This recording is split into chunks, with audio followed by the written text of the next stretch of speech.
Good evening. Welcome to the State Energy Planning Board's hearing on the Draft State Energy Plan. My name is Nora Madonic, and I lead Arch Street Communications, a firm assisting the State Energy Board with managing the public hearings. I'm going to start with some housekeeping items. If you need to use the lavatories, they are upstairs. There is an elevator for anyone who needs elevator support to get upstairs. It's through the back door in the corner. You can see where the exit doors are. Please keep in mind where they are. Non-English language support is available at this hearing. For those joining in person or online, ASL support is located by virtual. You can see it on the screen to my right. Spanish language support is also available should you need Spanish language support to make a comment. I think we have a hand raised in the back of the room. And Spanish can be used for translation or for interpretation, for giving comments. Please note, this hearing space is an impartial setting. Promotional materials of any kind are not permitted in the hearing room, and anyone who does bring such materials into the hearing room may be asked to leave. If you have posters, banners, flyers, or other promotional materials, please see a staff member at the registration table upstairs. We'll be happy to hang on to those for you and store them until you leave the hearing. Before we begin, we'd like to thank Stony Brook University for generously hosting us today. And I'll turn things over now to Chair Harris. Thank you, Nora. I'm Doreen Harris, Chair of the State Energy Planning Board and President and CEO of the New York State Energy Research and Development Authority, or NYSERDA. I'd like to thank you all for joining us today, and I'd also like to thank Stony Brook University for hosting us for this hearing. This is a hearing to accept public comments on the draft state energy plan that was issued on July 23rd, 2025. This hearing is being recorded and transcribed as part of the public record and the official record as part of the state's Energy Planning Board.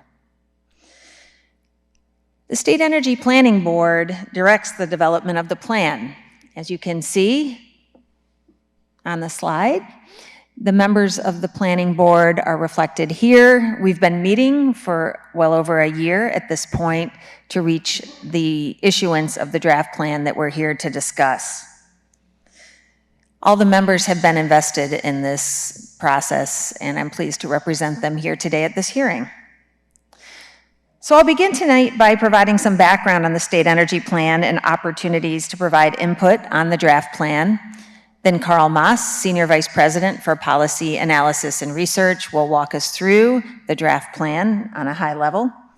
Afterward, we'll talk through hearing logistics, including how you can comment today.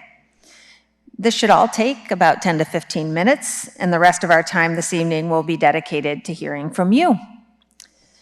I'll transition now to background on the state energy plan. The draft state energy plan provides policy direction on all energy matters necessary to advance the state between now and 2040. It includes recommendations on meeting the future energy needs of our state, solving for an energy system that is reliable, clean, affordable, and resilient. And it supports economic development, economic growth, and a healthy environment at the same time. And it certainly does build on our state's progress in advancing an energy system reflective of those priorities and the many projects that are underway that many of you are contributing to as we speak. The State Energy Planning Board issued a draft state energy plan on July 23rd, 2025, and we do encourage New Yorkers to review and provide their input through written comments or at public hearings like this one. Public input received in response will be used by the board to develop the final state energy plan, which is anticipated to be published by the end of the year. This is the 9th of 10 hearings the board is hosting, and we're very pleased to see each of you here today to both learn and provide oral comments. To provide further insight into the draft plan, I'd like to introduce Carl Maas, NYSERDA's Senior Vice President for Policy Analysis and Research, to walk us through the draft plan's broad planning goals. Carl. Thank you, Chair Harris, and thank you everyone for coming today. It's really important for us to hear all of your voices throughout the state. And I will be speaking to you for a bit about what the plan has to share, but then we want to spend obviously the bulk of the time hearing from all of you. So as Chair Harris noted, the State Energy Plan serves as an opportunity to take stock of our progress, calibrate the state's energy projections considering economic and political conditions, and focus our vision on the 15 years ahead. I'll begin by giving you an orientation to the draft plan. The draft plan released for public comment consists of 2 volumes. Volume 1 is the summary, which provides an overview of our energy system today, broad planning goals, and summarizes findings and recommendations from subsequent plan chapters in Volume 2. Volume 2 consists of the topical and analytic chapters listed here on the slide. We have also developed and released 6 fact sheets on key plan topics. All are available on the State Energy Plan website. Our approach to this plan has been to focus on the following 5 overarching goals. First, to ensure a reliable, resilient, and clean energy system. Second, to ensure energy affordability and equitable access for all New Yorkers. Third, to drive economic growth. Fourth, to advance energy technology innovation. And fifth, to continue progress on economy-wide decarbonization. And I'll spend a little bit of time talking about each of these.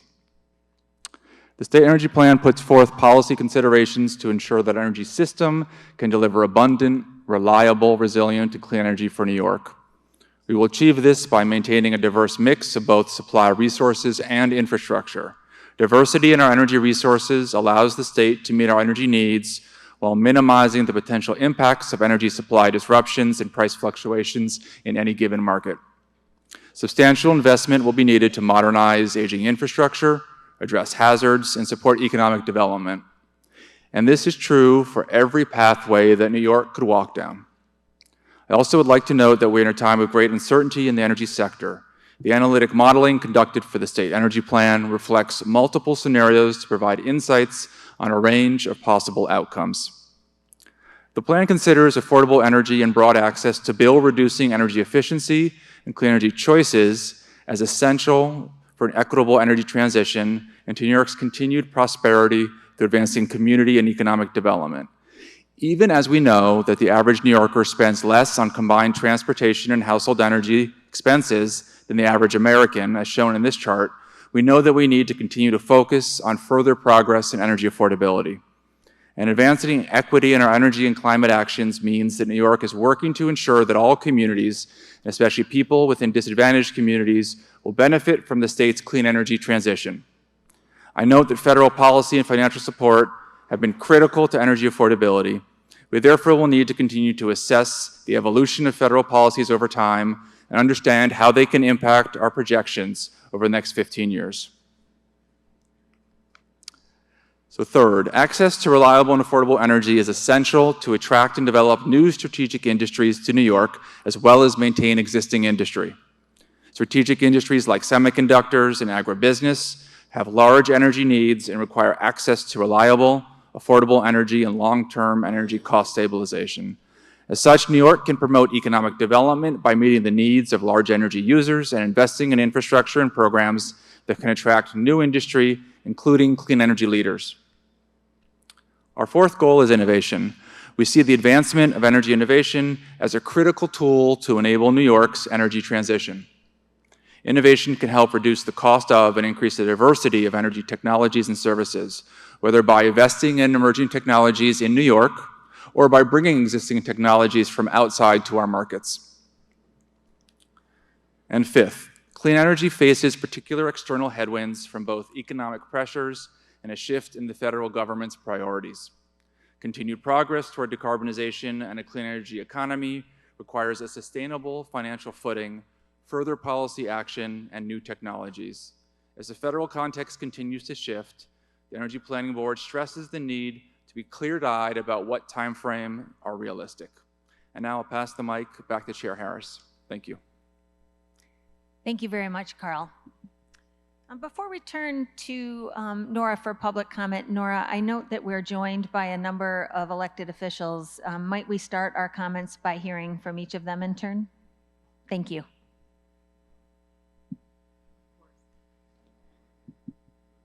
Somebody check my mic? Okay. Could I invite State Senator Mario Matera, please? Yes. You sure you don't want me up there? So, my name is State Senator Mario Matera. I'm the ranking Republican on the Senate Energy Committee, and I just want to thank President Harris and of Stony Brook University. But President Harris, I'd just like to thank you for the open dialogue that we have up in Albany. We had some nice conversations, and I know I have 2 minutes, so you got to give me a little extra, please. For years, our conference has warned that the mandate of the CLCPA would harm residents and cost hardworking men and women their careers. Unfortunately, that future is already here. Utilities have begun passing costs onto families and businesses. So far, that cost is over $2.9 billion. That's not million, that's billion. Our electric utility bills in New York State have gone up over 100% in certain areas. And I'm very, very concerned about that. And we all are. And to make it worse, Comptroller DiNapoli had his audit, the PSC, and even governor all acknowledge New York cannot meet the law's unrealistic benchmarks. We all want a cleaner future, but the truth is New York State is not ready yet. And I'm here to stand up for the ratepayers and the hardworking men and women of labor who will lose their jobs if this is rushed into ban, if this ban continues. We must act now. We need to pause or repeal the CLCPA 2026 all-electric mandate to protect our economy and give New Yorkers, ratepayers, real energy choices. Governor Hochul must veto the 100-foot rule natural gas ban. And the state must approve the NESE and the Constitution pipelines immediately. The NESE and the Constitution pipelines, very, very important for New York State. Instead of dictating to our residents, ratepayers, we should work with them on a realistic path forward that balances clean energy with economic growth. That path must examine every source of energy, including retooling existing power plants with carbon capture, green hydrogen, thermal energy networks, sewage plant recovery expansion, and nuclear power. And to construct Caithness 2 combined cycle power plant with carbon capture. Very important here, especially needing that NESE pipeline. We need to be self-sufficient and self-reliant. We need to make sure that we do not rely on other states, New Jersey, Pennsylvania, and Connecticut, that run on fossil fuels, that we have transmission lines that are coming into our state of New York, which approximately 40% of energy that is being used for our state. And again, I'm going to say thank you very much, but New York needs a plan and not a ban. Thank you very much. Thank you for your comment.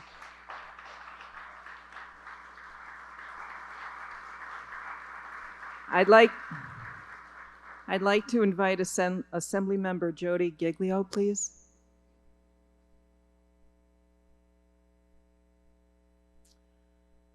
Good afternoon.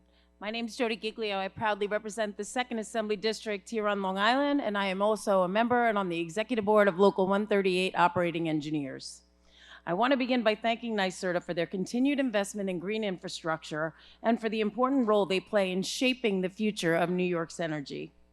These investments are vital if we are going to build a cleaner, stronger, and more sustainable state for generations to come.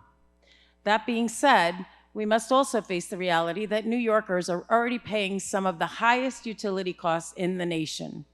Families, seniors, and small businesses are feeling the burden every month when they open their bills. We all recognize the importance of transitioning to renewable energy, but in doing so, we must make sure that all options are on the table for taxpayers, and that we pursue this transition in a way that is both affordable and sustainable. Indecisions on behalf of the state and going back and forth from no gas in 2020 to we're going to allow gas in 2021 to we're not going to allow gas moving forward into the future is really upsetting the construction industry here on Long Island. and designs and plans to build, especially with the governor's real goals on affordable housing. The developers don't know which way to go. There's too much confusion. Right now, our grid simply cannot handle everyone making the switch to electrification at once. Until the proper infrastructure is in place, we cannot expect New Yorkers to bear skyrocketing utility bills. We need to slow down utility rate increases until the grid is ready and transition can be done responsibly. Asking large consumption users, which our utilities are doing, to get off the grid and get onto generators during the peak times of the day so that nobody knows that there really is a strain on our system here on Long Island, and that's being done. And those people that are being asked to come off the grid are getting a discount on their utility bills, which the ratepayers are picking up. Excuse me, Assembly Member. Yeah. Would you please keep your hand down? Sure. Thank you. Okay. If we continue on the current path, we risk moving more families and businesses out of New York. That is something we cannot afford. Sustainability means not only protecting our environment, but also ensuring that people can afford to live and work here. Construction design and implementations are stalled. The hardworking men and women of labor are sitting at home while we're trying to figure out how a building is going to be built with a gas or electric. Let's keep moving forward with renewable energy, but let's do it in a way that protects taxpayers, strengthens our grid, and keeps New York a place where families want to stay and build their future. Thank you for your attention. Thank you, Assembly Member.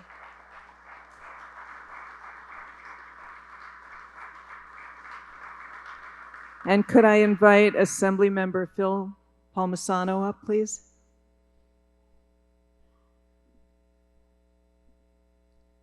Good evening again. My name is Assemblyman Phil Palmisano from the 132nd Assembly District. I represent the Southern Tier and Finger Lakes region. I also serve as the ranking member on the Assembly Energy Committee for the past 13 years. President Harris, good to see you again. I know I'm not stalking you around the state per se, but as you know, as I've gone to attended these hearings, I've talked about different topics real brief.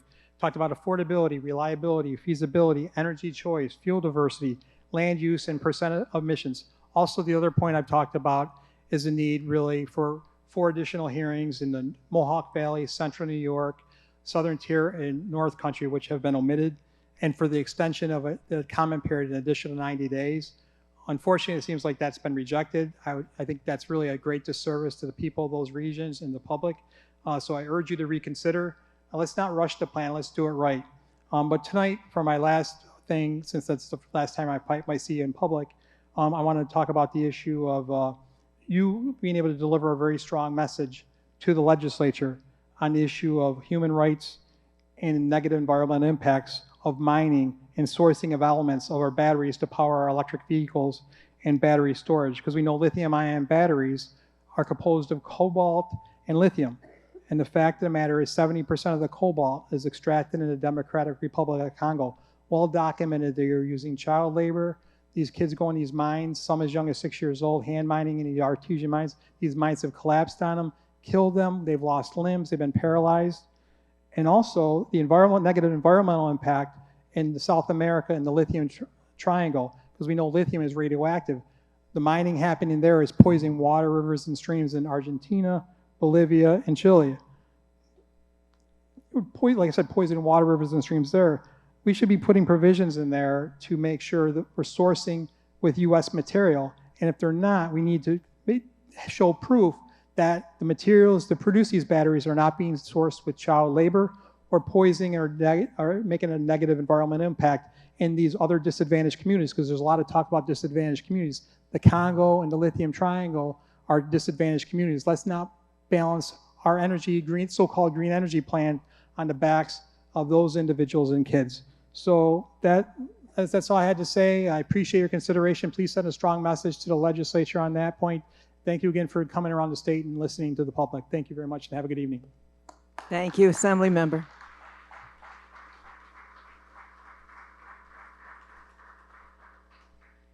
Thank you to our elected officials.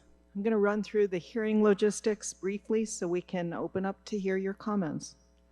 As the chair said, All the input that we hear today will be entered into the official record and reviewed during the development of the final plan alongside written comments.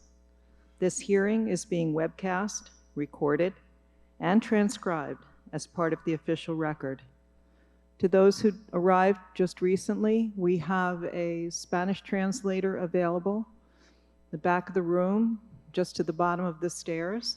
And should you need translation or need help with a comment, they're available for that. We have American Sign Language that will be simulcast throughout the hearing.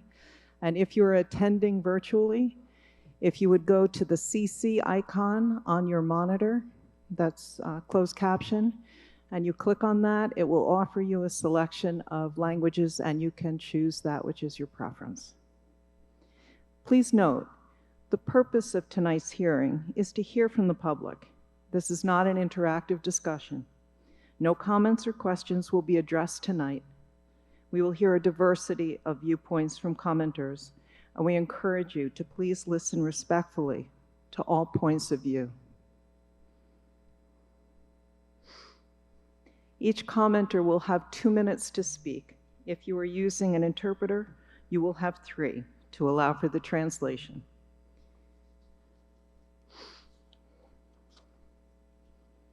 We'll hear first from those who pre-registered to comment. After that, and as time allows, we'll call on those who registered today. Throughout the comment period, we'll display a slide with alternative ways to provide input in case you prefer or need to submit your comments in writing.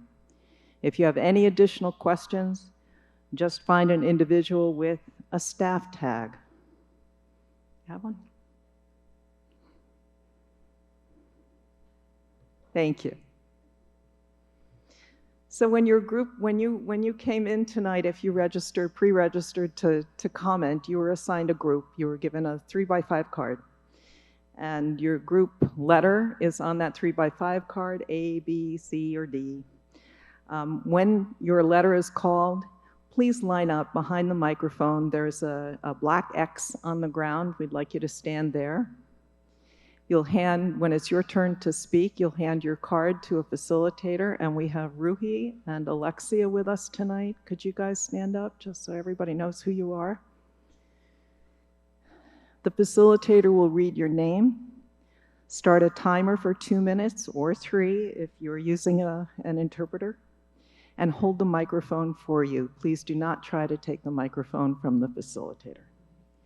They will give you a 30-second warning before your time is up to give you a chance to wrap things up. When your time is done, we'll need to move on to the next speaker. If you're not able to finish within that time frame, we encourage you to submit the rest of your comment in writing. Again, we're going to hear from those who pre-registered first, and after that, we'll call on those who registered today as time allows. If you did not pre-register to speak, but you've decided that you'd like to speak, please visit the check-in table at registration in the lobby, and a staff member will get you signed up to be on the list to comment tonight. So let's get started. Could we ask Group A to come down to the microphone, please?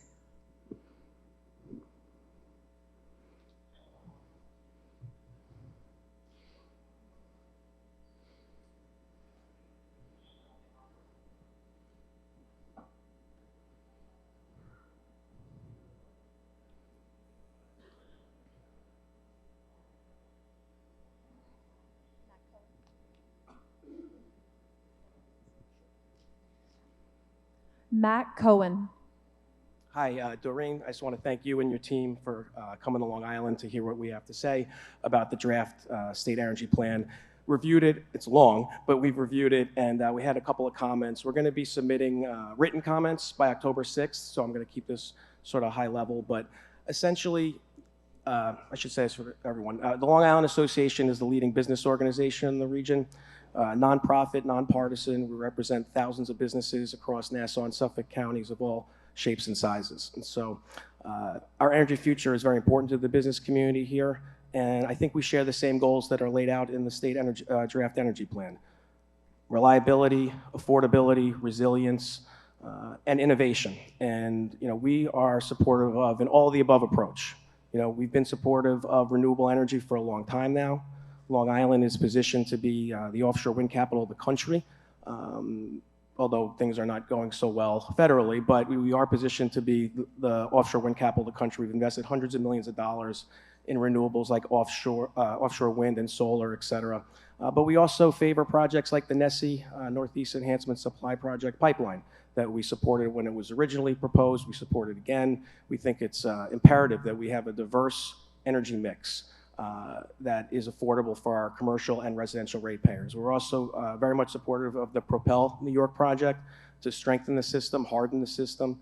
And we know that the more money we invest in our system, not only will it be more reliable and resilient, but it's also it's an economic investment. And we're creating scores of jobs. We're at the cutting edge of 21st century clean energy industries, new technologies that are coming out, a lot of them coming out of our academic and research institutions here. And so I think we share the same goals. Again, at the LIA for the commercial ratepayers, where it's so difficult to operate a business successfully here because it's higher cost to operate businesses, regulatories, and I'm going to end on that because we're getting the hook, but we'll be submitting more written comments by October 6th. And again, just thank you for spending the time here on Long Island today. Thank you for your comment.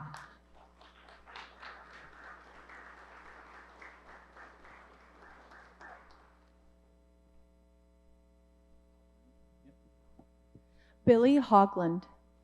Good evening. Thank you, everybody.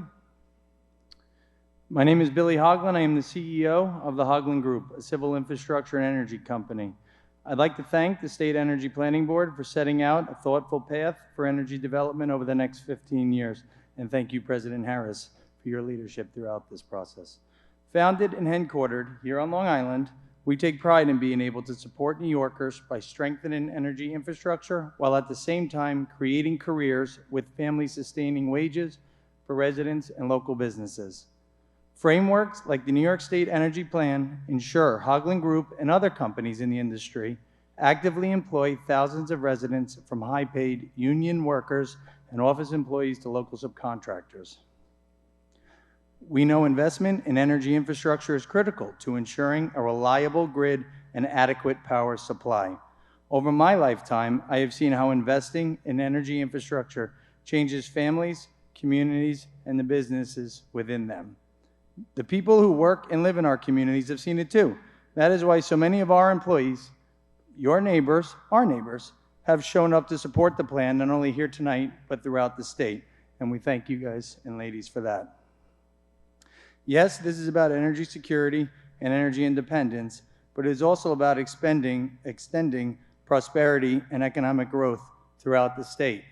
Energy is our economic oxygen, in a way.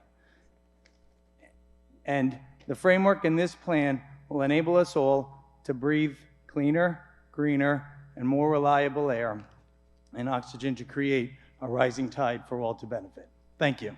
Thank you for your comment.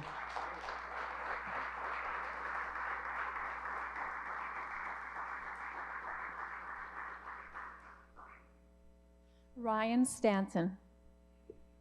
Oh, I can't hold it, okay. Hi, Ryan Stanton. I'm the Executive Director of the Long Island Federation of Labor. I didn't come with a script, right? I unintentionally came with an army.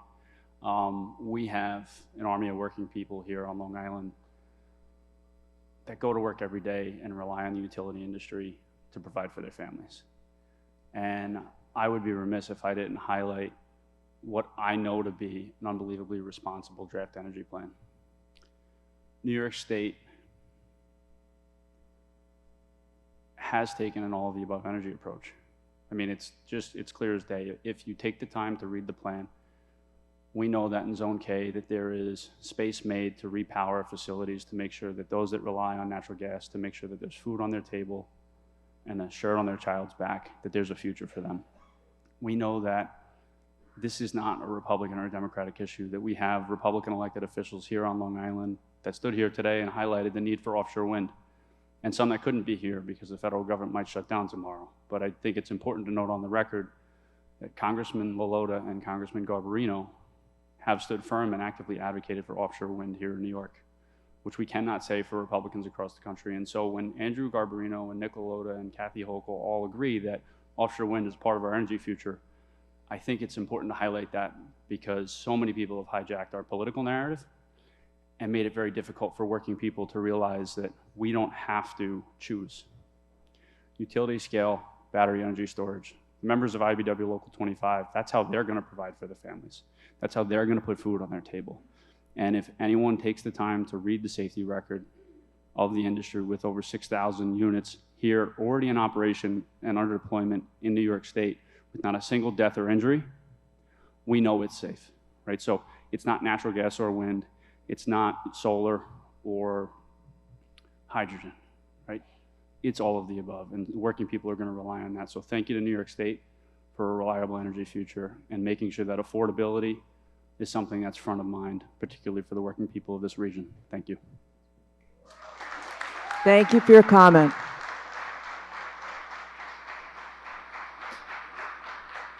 Could I invite Group B to come up, please? Group B. And we do have some seats, if you all would like to find seats. Could wait a minute and give you a chance to settle in.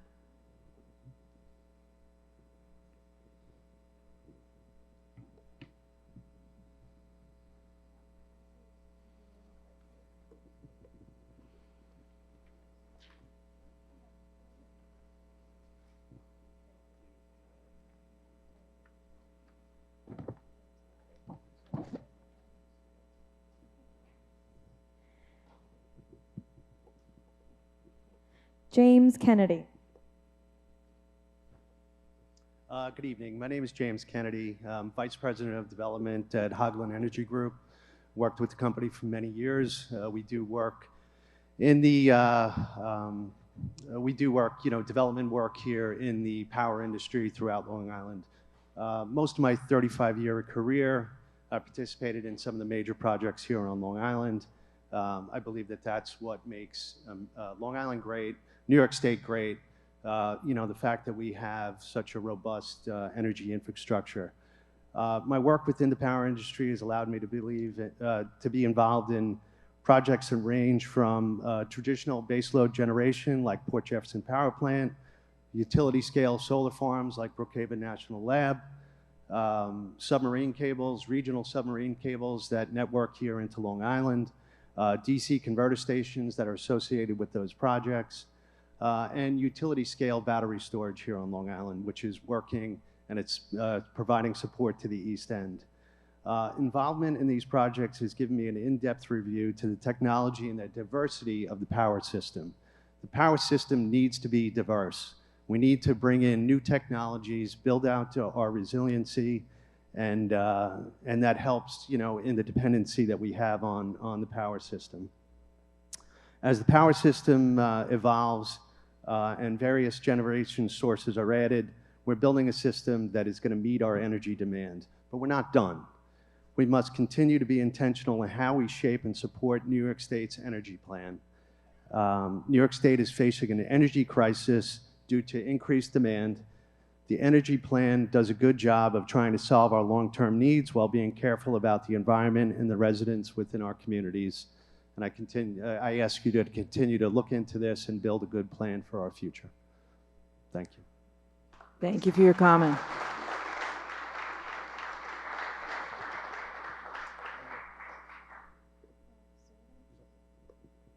Ralph Zoller. Good evening. I'm Ralph Zoller, Local 798, a UA association with the United Association, excuse me. I would like to thank the New York Energy Planning Board and Governor Holcomb for letting us speak. We must compare the impact on different renewable energy projects.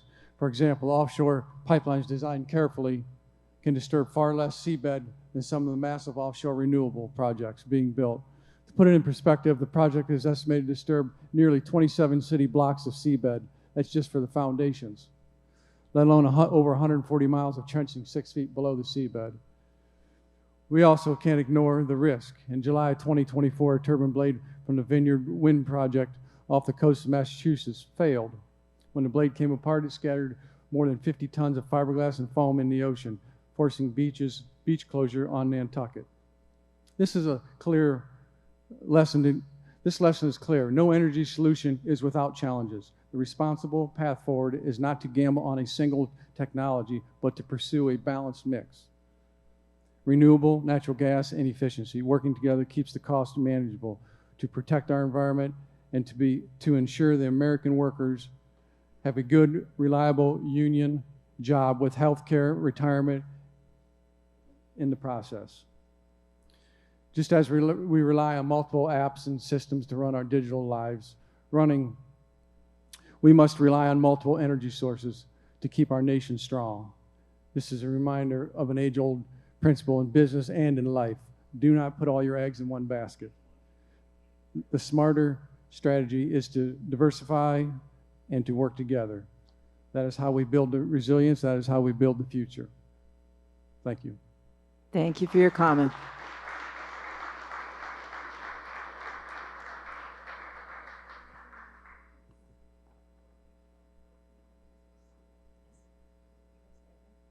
Adrian Esposito. Hello there, President and CEO of NYSERDA. Nice to see you on Long Island again. My name is Adrian Esposito, Executive Director of Citizens Campaign for the Environment. We want to thank you for putting together this very, short plan of 700 pages, and it has a lot of thought in it. I'm just going to make 2 points today, and then we'll be submitting more extensive written comments. One is that the climate law is the law of New York State. It's not an option, it's not a goal, it's legislation. And we would like to see the goals of that legislation continue to work to be achieved here in New York State. No one is asking you to put all your eggs in one basket. That would be silly. But we are asking you to continue to advance renewables on a large scale. We know that they're working. We have it right here, the first offshore wind energy project here in America, right off of Long Island shores. We also have heard a lot of misinformation about, well, energy prices have gone up, and they associate that somehow with the onloading of renewables. That's false. It's misinformation. It's a myth. The truth is that energy costs in 1990 were 11.44 cents per kilowatt hour. And in 2024, they went up to 27.5 cents per kilowatt hour, an increase of 120%, not because of renewables, but because of fossil fuels. But because we have an aging fossil fuel infrastructure, we need to upgrade our transmission lines. We need to produce subsidies for fossil fuel power plants. Also because we have an increase in energy demand by big energy centers, and also because we're repairing energy infrastructure because of climate change impacts. So it makes good sense to continue to invest in renewables. Also, I want to say we're very alarmed about this return to nuclear power. We want to know if the state wants to go back to what you're calling clean power. You could pay off the debt of Shoreham here on Long Island. That would be a great step into advancing renewables. Thank you very much. Thank you for your comment.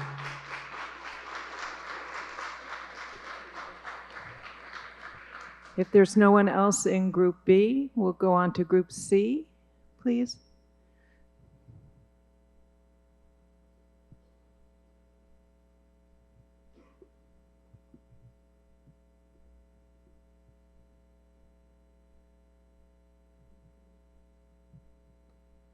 Charles Thomas.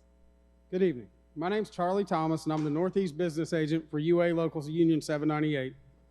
We represent about 5,800 workers nationwide, with 811 here in the Northeast. I'm here tonight to support the New York State Draft Energy Plan and to emphasize why natural gas must remain a cornerstone of that plan. We all know energy demand in New York continues to grow, and reliability is not optional.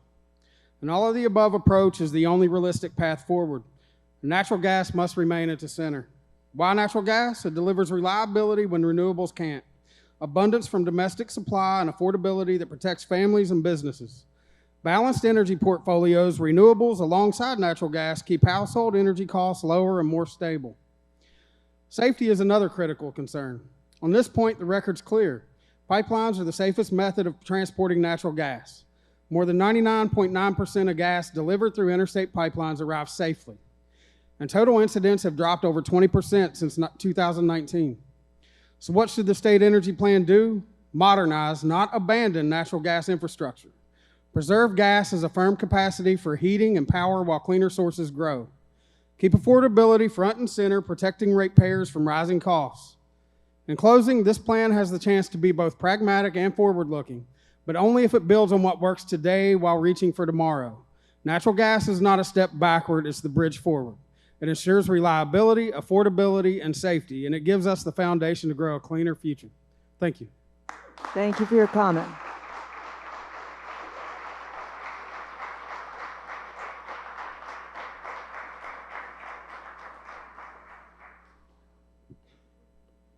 Ravina Purnanand. Thank you. Hi, President Harris. Thanks for being here with us today. My name is Ravina. I'm from the Regional Plan Association, an independent civic organization that develops and promotes ideas to improve the economic health, resiliency, and quality of life in the New York Metro. We're here to voice support for the New York State Draft Energy Plan and offer comments and suggestions to improve upon the strong foundation that New York State has built. In a time where federal support for climate initiatives has all but vanished, it is imperative for states and communities to take decisive action to mitigate climate change as best as they can. While it is likely that we will miss some of the near-term goals laid out in the CLCPA, we must continue to aggressively pursue long-term goals. Despite the setbacks that have put us off track in the short term, our state has made impressive progress in reducing economy-wide emissions. It is imperative to continue to push forward to a cleaner New York. There is clear evidence that our demand for energy is steadily increasing as we electrify more and move towards an AI-influenced future. We need more energy, and if we want to avoid the worst impacts of climate change, meet our goals, and advance new industries in the state, we need that energy to be renewable. One of the best ways to meet our clean energy goals is to continue to build and support an offshore wind future. As we have seen with South Fork Wind, offshore wind is reliable, efficient, safe, and necessary for New York's energy system. It puts people to work and delivers energy at a known and set rate. The state must continue to support Empire and Sunrise Wind and lay out the groundwork for future projects by supporting transmission infrastructure as well as grid modernization projects like Propel New York. The state should also work closely with stakeholders to produce a clear pathway for recommitment to offshore wind goals, project solicitations, and improved procurement and implementation processes upon the lifting of federal obstacles, making the state offshore wind ready. If we are to achieve a clean, renewable system by 2040 and a zero-emissions economy by 2050, we must do more to upgrade and improve our energy grid. Thank you for your time and consideration. Thank you for your comment. I just want to say we have a couple of rows that are open right in the front. If you'd like a seat, please come on up and take one. Billy Roberti. My name is Billy Roberti and I live in Huntington Station. I have my own renewable energy consulting business. Although the Climate Leadership and Community Protection Act is law, it is being treated as an aspiration. We cannot retreat from our climate goals. There are 3 reasons for them: clean air and water, affordable energy, and mitigating our changing climate. This energy transformation is the greatest, most profound social change ever asked of New Yorkers. We need a real plan, but this one actually proclaims renewables alone cannot be the backbone of New York's power system. We cannot let people who are afraid of change alter the plans we know we need to fulfill. The cure for fear is effective action. This plan does not follow through in the Climate Action Council's anemic scoping plan. It lacks a funding mechanism that the Cap and Invest program would provide. Who better to pay for the remediation than industries that caused the pollution in the first place and then thwarted progress for 60+ years? A plan can't sit on the political fence. Otherwise, we're just wasting precious funds on false solutions. If we move forward quickly with proven solutions, solar and wind power for electricity, and air and ground source heat pumps to heat and cool buildings, we could reach our climate goals. They are cheaper, cleaner, and quicker to install. We can't wait. I know about the affordability of solar PV and geothermal heat pumps because I invested in both. In the 15 years I've had them, my annual utility bills dropped. By 2024, they had increased to match what I paid in 2009. The problems with fossil fuel burning have caught up to us. We cannot let an industry causing the problem to plan our way out of it. We need a real energy plan, not one that kowtows to out-of-state fossil fuel interests that are quickly becoming dinosaurs. We must act now. And I have more in my written statements. Thank you for your comment. If there's no one else in Group C, Group D, please.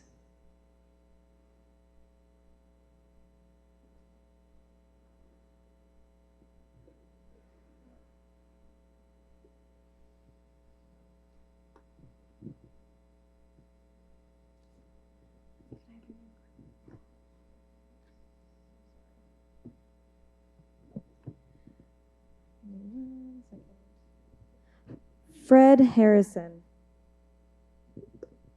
Good. My name is Fred Harrison. I live in Merrick. I work with Food and Water Watch. Without modification, the draft New York State Energy Plan is a roadmap for budget-busting electric rates. It's a blueprint for using lots of ratepayer money in the hope that incentives will entice energy corporations to invest in renewables. Incentives have had some success. Tax credits coupled with sky-high electric bills have led homeowners on Long Island to install solar PV. But then again, homeowners aren't looking for a 10 to 15% return on investment, as are energy companies. Homeowners are looking to lower their bills and reduce greenhouse gas emissions. The Climate Act Dashboard graphically illustrates this difference and the failure of incentives. What does the draft plan propose to do about this? Not much. There is a plan for additional action, but it relies on another tranche of market incentives. And if those don't result in an adequate supply of renewable power, the alternative offered is the most expensive and problematic form of energy there is, nuclear power. The plan admits that without a surefire plan for renewables, the pressure for a very costly nuclear option will grow. The logical and affordable alternative would be a plan to mobilize state resources for a public option, very much in the tradition of the New York Power Authority. The absence of a public power option for wind, utility-scale PV, and BESS will leave ratepayers saddled with either high-cost renewable power provided by billion-dollar energy corporations or astronomically priced nuclear power. Either way, ratepayers will foot the bill. This is not the kind of plan New Yorkers need. We need a public option alternative. Thank you. Thank you for your comment.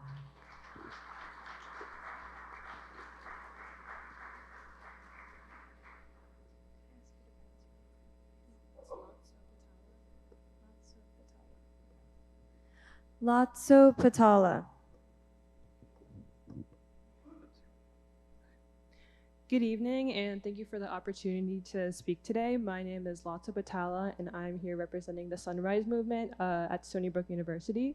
We are a group of undergraduate and graduate students who are deeply concerned about the climate crisis and hope that our comment will give the State Energy Board essential input into the perspectives of young climate activists, especially those who are concerned about the proposed 2025 draft State Energy Plan. As students of a state university of New York, we recognize the strides our state is taking to address climate change. However, we do not think that these are enough. We are one of the most influential states in green policy in the entire country is watching how we address the economical, environmental, and public health crises that climate change is causing. All the while, we are experiencing significant pushback by the federal government that has most recently been halting offshore wind projects on Long Island. Now, these projects might be back in motion, but it certainly represents how renewable energy in New York State needs a steady helping hand. Thus, how we enforce our climate goals under the CLCPA and effectively address our increasing energy crisis is relevant not just for New Yorkers, but for Americans across the country. Now is not the time for half measures. Our national parks are being gutted, executive orders deny the existence of environmental injustice, and our Democratic leadership maintains the status. That's it? Oh, okay. We must lead by example, or we will fail to meet this critical moment. Lastly, many of our partners today will give critical insight into the energy and how the Energy Board can improve upon the draft plan. So I implore you to consider these critiques and act upon the influence of your roles as members of the New York State Energy Board. Thank you. Thank you for your comment.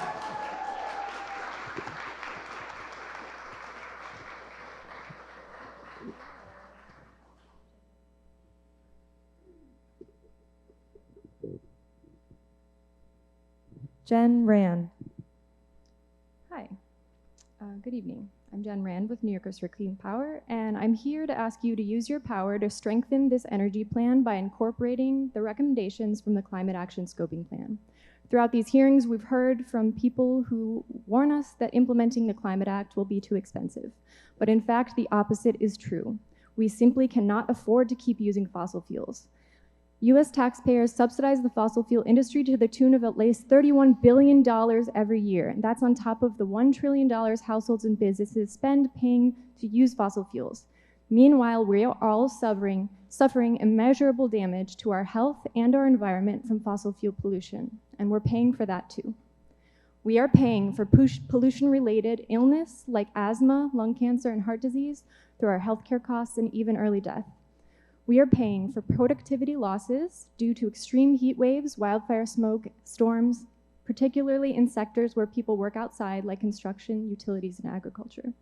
Over the last 5 years alone, 115 extreme weather events caused a total of $745 billion in damages and claimed 2,500 lives, all while fossil fuel companies are making record-breaking profits. And you know what they spend it on? They're not just lining the pockets of their executives and shareholders, they also pay public relations firms to make us believe there's nothing we can do about climate change. That's a lie. They spend it on lobbying and campaign contributions to keep us hooked on an obsolete energy system. I come from a union family going back at least 3 generations. So for union families here tonight, I want you to know that climate advocates like me want to partner with you to build healthy, resilient, thriving communities.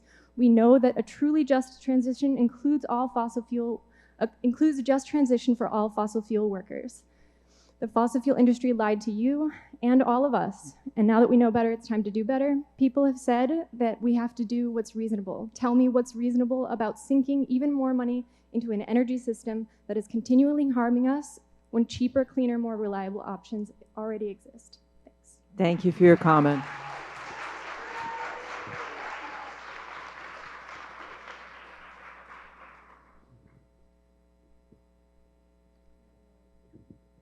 Claire Warren. Hello, how are you doing? Oh, thank you.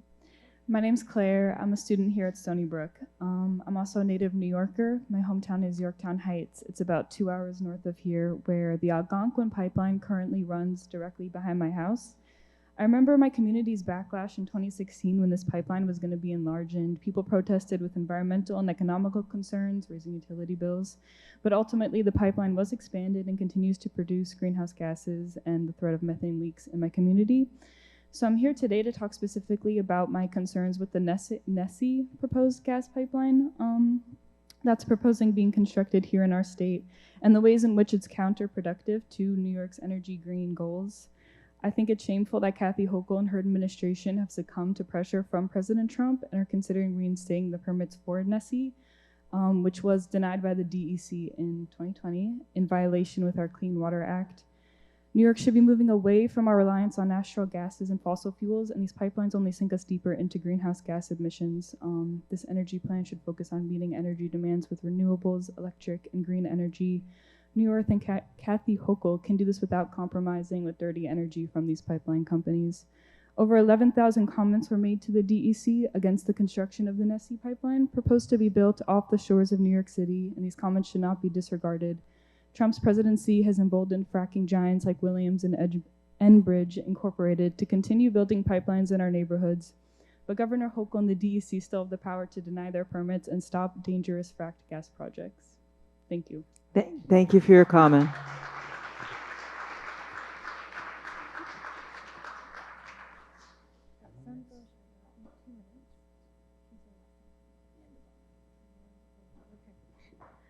Santosh Nandabalan. Oh, okay. No worries. Thanks. Hi, everyone. Santosh Nandabalan. I'm with New York Communities for Change, which represents 22,000 New Yorkers, predominantly low to middle income New Yorkers, fixed income New Yorkers, Black and brown communities throughout the state. And I'm very concerned here today because right now what we've been seeing from Governor Hochul is a total abdication of duty on climate action. Right now, Hochul is considering 2 major frac gas pipelines that you're aware of, cutting a deal with Donald Trump. She needs to stop these pipelines and not cave to Trump. We are looking for real state leadership for our members, especially those that will be hit by the 3.5% utility increase in their bills with this pipeline.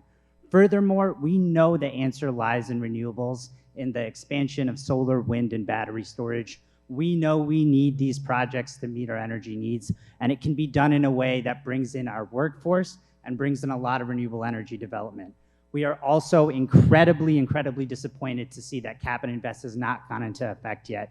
We need the governor to step up, and ultimately, we can get a ton of revenue by taxing the rich and wealthy corporations and urging them to pay their fair share so we can move to a green future. Right now, we're all looking to see to what this administration is doing, and come this primary, if she doesn't do the right thing, we'll know. So make sure, stop the Williams pipeline, stop cutting deals with Donald Trump, tax the rich to fund a future that actually relies on renewable energy. Thank you for your comment.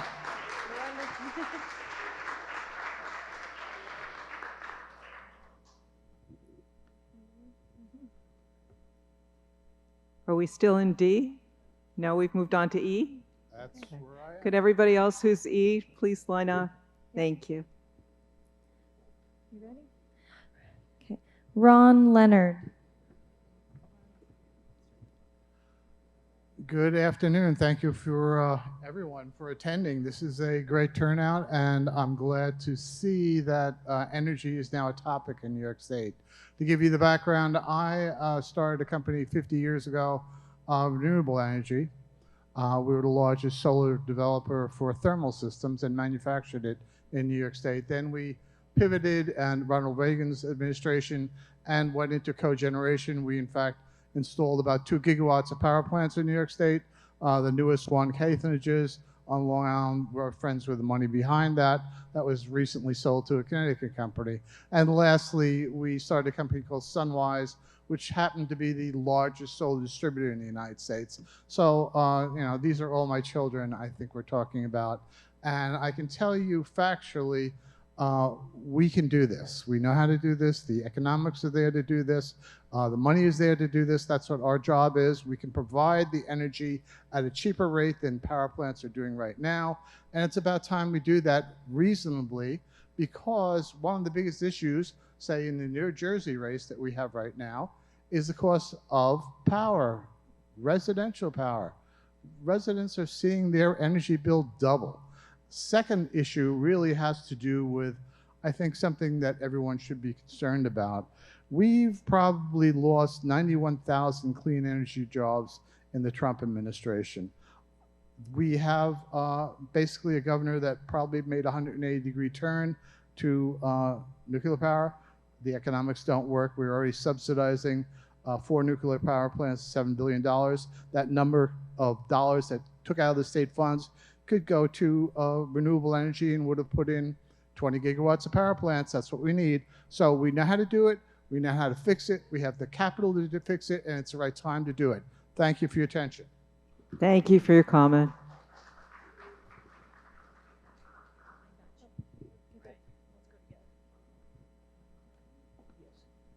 Daniel Carpin. Okay. My name is Daniel Carpin. I'm a licensed professional engineer in New York State. My engineering practice revolves around energy conservation and environmental concerns. One of the things that we need to do is for National Grid to pay for an infrared survey of all the roofs in their service area to determine which roofs do not have enough insulation. This would be done on a cold winter night. If National Grid claims they need this pipeline, well, maybe they should look and see how much gas is being wasted because roofs aren't insulated properly, houses don't have enough insulation in the walls, leaky windows, so forth. The other situation is that while everyone says that this pipeline is needed, once the 2,000 megawatts of offshore wind goes into operation, there will be about 1,000 megawatts of wind operating more or less continuously, assuming a 50% capacity factor. That means they're running half the time, which is very good for offshore wind. When that happens, the gas-fired power plants at Port Jefferson and at Northport will probably decommission, freeing up a tremendous amount of gas. In addition, some of the gas turbines on Long Island might also be shut down or only limited.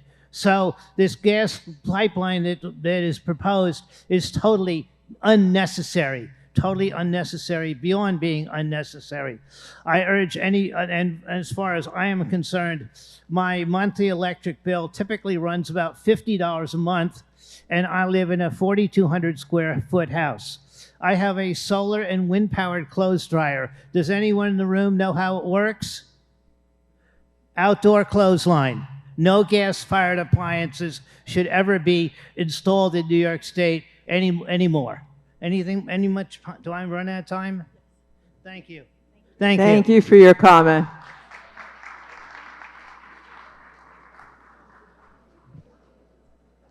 I just want to say, I know there are a lot of people who want to talk about these topics, and they're important.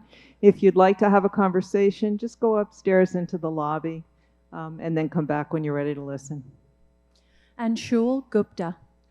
Good evening. My name is Anshul Gupta. I'm the Policy and Research Director at New Yorkers for Clean Power. The lack of climate ambition in the draft energy plan is disappointing, and so is the fact that it mostly ignores the Climate Action Council's scoping plan. It locks in decades of unmitigated fossil fuel combustion, especially in our buildings. During the last presidential campaign, the president asked for $1 billion campaign contribution from the oil and gas executives in exchange for creating a windfall for their industry. The fossil fuel industry spent $450 million in that election cycle, and Long Island has been in the crosshairs of the unprecedented attacks on clean energy that followed, including potential loss of thousands of offshore wind-related union jobs and the cancellation of the PPTN process, costing hundreds of IBEW jobs right here on Long Island. Make no mistake, the oil and gas industry is no friend of labor. In fact, it's nobody's friend. The $450 million didn't only buy a tax on clean energy, but also on science, education, healthcare, trans people, immigration, organized labor, and the democracy itself. And by keeping New Yorkers dependent on fossil fuels, the draft energy plan forces us to keep funding the destruction of our climate, our health, and a civil democratic society. The scoping plan envisioned a just transition to renewable and clean, firm sources of energy at a pace that would allow most of our labor force to comfortably complete their current careers while providing stable market signals for training the next generation of workers for a clean energy economy so that they don't have to come to hearings like this fighting for their jobs for the next 100 years. We asked the Energy Planning Board to embrace the scoping plan, shed the Trumpian draft fossil energy plan, and put forth something that is more aligned with New York values. Thank you. Thank you for your comment.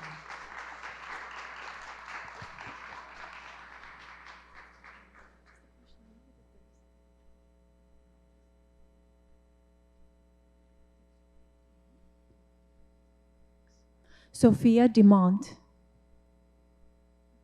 Hello, everyone. My name is Sophia Demont. I am a program coordinator with Students for Climate Action, a nonprofit that supports students entering into environmental advocacy.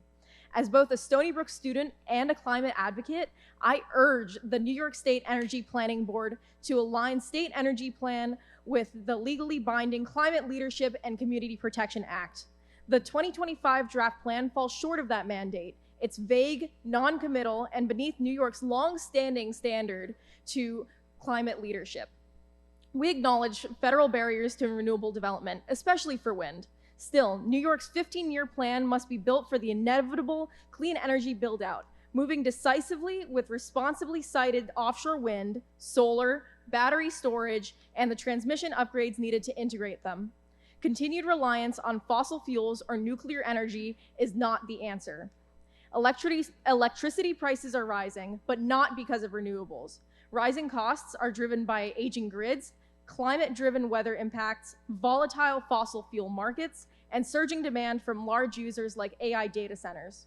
Renewables and storage are the most affordable sources of new power and can be scaled quickly to meet rising demand. Offshore wind is a clear example. It's reliable, low carbon, and cost-effective. A 2025 study by Aurora Energy Research estimated that if Empire Wind 1, Sunrise Wind, and South Fork Wind had been operating in a single cold, high-cost month in 2022, New Yorkers could have saved up to $77 million. The final energy plan must include concrete procurement timelines and actions to expand offshore wind. New York has a legal mandate, the talent, and the tools to lead this transition. The final state energy plan must reject false narratives, embrace proven clean solutions, and reflect the urgency of the climate crisis. Students like me are ready to help build a future powered by justice, resilience, and renewable energy. Please don't let this moment pass us by. Thank you. Thank you for your comment.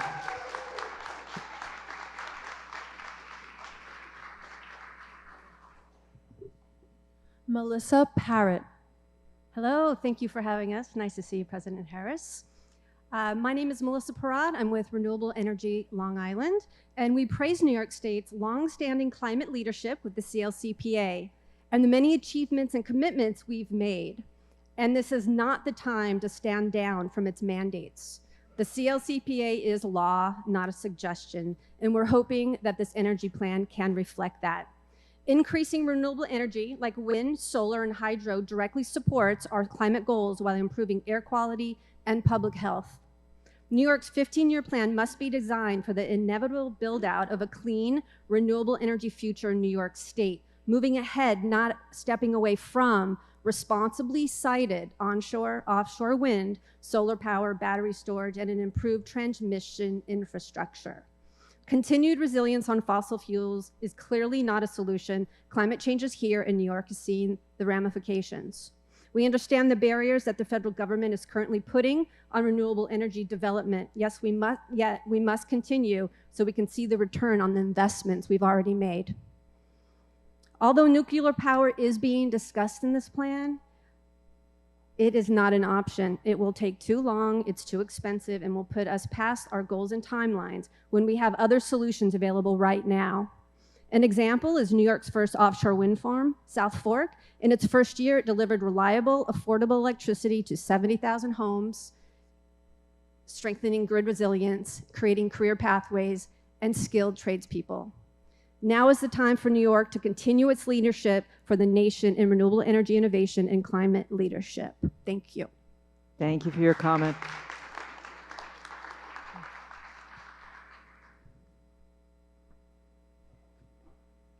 Monique Fitzgerald. Thank you. My name is Monique Fitzgerald. I am native to this place that we are here today as a part of the Settlecott Nation. Our ancestral lands incorporate the Stony Brook territory.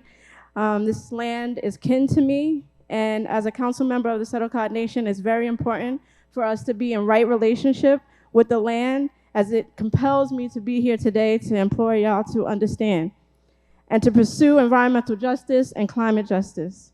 First, I want to say New York State must consult with First Nations, and we know that that has not happened with both recognized and non-recognized tribes. That did not happen so far, and that needs to change so that we can learn from indigenous folks how to be in right relationship with this land. We stewarded land for tens of thousands of years before colonization, and we can do it again today. But we have to be consulted. But today I actually speak on behalf of the Long Island Progressive Coalition.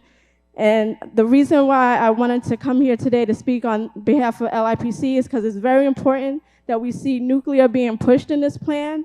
And as one of the things that we first started our organization on was to shut down Shoreham Nuclear Power Plant, it is terrible that we are doing that today, looking at nuclear instead of all of the renewable energy that we already have deemed to be what we need for this transition. All right, I'm also a part of BLARG, which is the Brookhaven Landfill Action and Remediation Group. We seek to shut down Brookhaven Landfill and see it close finally after 50 years. What we need to see is the landfills that are across New York State to be closed down and plans to be made, not for plans to create more waste industries like we see in the low carbon fuel section of this plan, where it says that biogas and biomass can be used for energy. That is a dirty energy solution, and we are saying that we are not here for it. This campus can go waste-free today if Stony Brook will make that commitment. Thank you. Thank you for your comment. If we have anybody left from A, B, C, D, or E, could you step up? And if not, group F, please.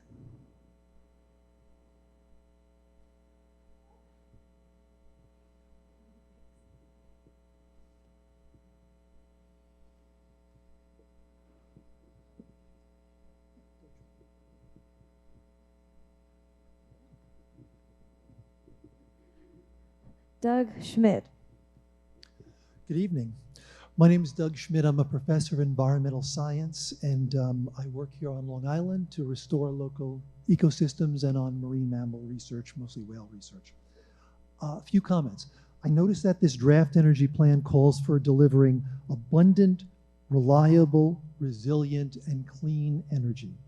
Well, that's renewable energy. Abundant, solar and wind can be harvested almost anywhere. Here on Long Island, we have wonderfully consistent ocean winds, and they're ideal for offshore wind. China had 0 offshore wind turbines a few years ago. Now they have 3,000. Why? It works. Reliable. The one commercial wind farm in the United States, South Fork Wind, that currently powers 70,000 Long Island homes, just reported on how they're doing this year, and how they're doing much better than expected.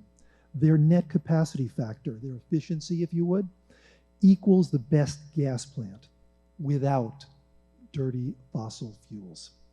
And battery storage, in terms of reliability, I work in a small building sometimes. It has solar panels and battery storage, and that's it. We don't need to bring in other power. Resilient, of course, solar and wind require construction and create well-paying union jobs, but once you build them, you don't have to continue with costs to import fuel. You don't have to buy out-of-state oil and gas. Still providing good-paying operating jobs, though. As we're aware, electricity costs here have been going up over 18% over the last few years. Demand continues to rise. We need new source of energy. And lastly, clean energy. I don't think I have to say it when you talk about renewables. I do hear a lot of lies, though, which I'm kind of tired of hearing, about the environmental impacts of offshore wind, for instance. And to put it visually, it's like that, compared to burning fossil fuels, which is like that. So it's an incredibly better alternative. Thank you. Thank you for your comment. Ruhi, could you just wait for 1 second? I know a number of people have joined us since we started, and I just want to remind everyone that banners and posters and flyers and any other handout not permitted in the hearing room. If you do have materials with you and you would like to put them somewhere, we have a table for you at the reception in the lobby. We're happy to hold on to those for you until you leave. If you do pull things out and are disruptive to other people being able to speak, you may be asked to leave. Ruhi, back to you. Brian Sapp. Good evening. I'm Brian Sapp, representing National Grid. It's great to see the men and women of labor here tonight, led by Local 1049's business manager, Pat Cadiz. Thank you to Pat for your support and partnership. We're grateful to the men and women of labor for all their hard work to keep the lights on and energy flowing. National Grid stands alongside them and many business and community leaders to support the state energy plan and the all-of-the-above approach that ensures steady job growth, economic development, and reliable and affordable energy supply for New York. National Grid will be filing additional comments in the docket, so I'll be brief tonight. National Grid's committed to providing safe, reliable, and affordable energy for our customers while doing our part to achieve a clean energy future in New York. We're supporting the state's renewable energy goals by investing in electric transmission and distribution, working with NYPA on Smart Path and Propel, enabling electric vehicle charging, all while bolstering the gas system for safety and reliability. And we're encouraged by the recognition of the enduring role natural gas will play in the state's energy plan. Natural gas remains essential for current and future energy needs through 2040 and beyond. While New York State's energy planning efforts are reflected in the draft plan, they're a great step forward. More work must be done to address reliability, affordability, and energy security in the final plan. Reliable energy networks are critical to enabling the clean energy transition, which is why we must maintain and improve our existing networks, and we must continue to make targeted common sense infrastructure investments to safely and reliably meet projected demand, all while working together towards a cleaner energy future. Thank you. Thank you for your comment.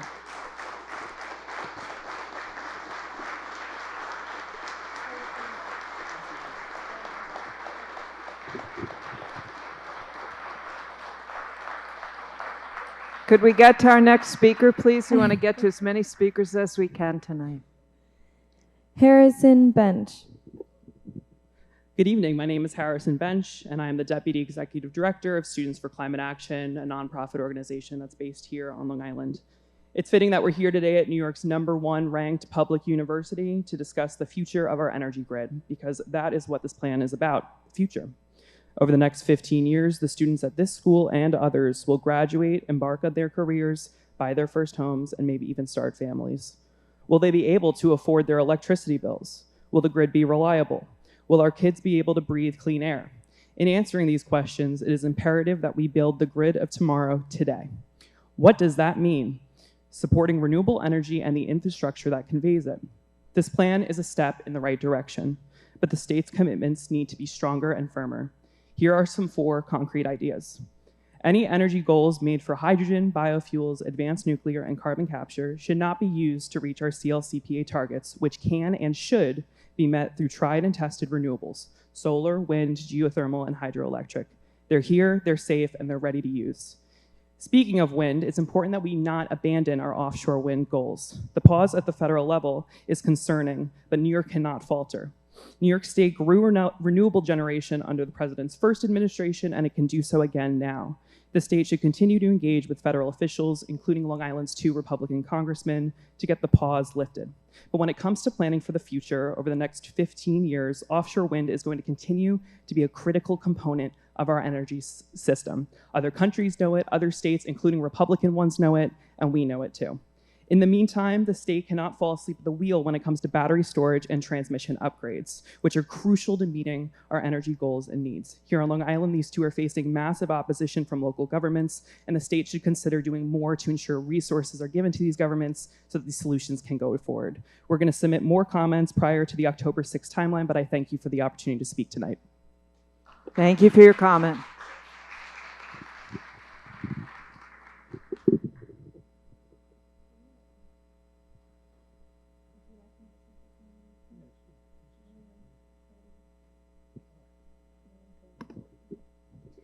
William Cody Keller.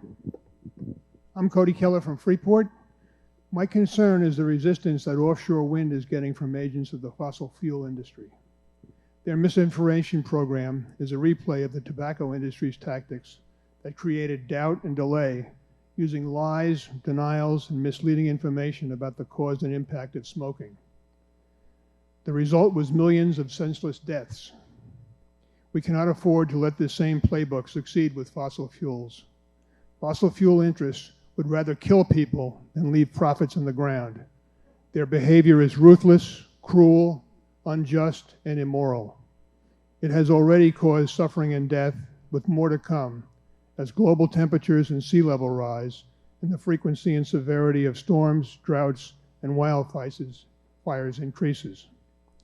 My hope is that concerned citizens on Long Island will check their sources of information about the alleged dangers of offshore wind.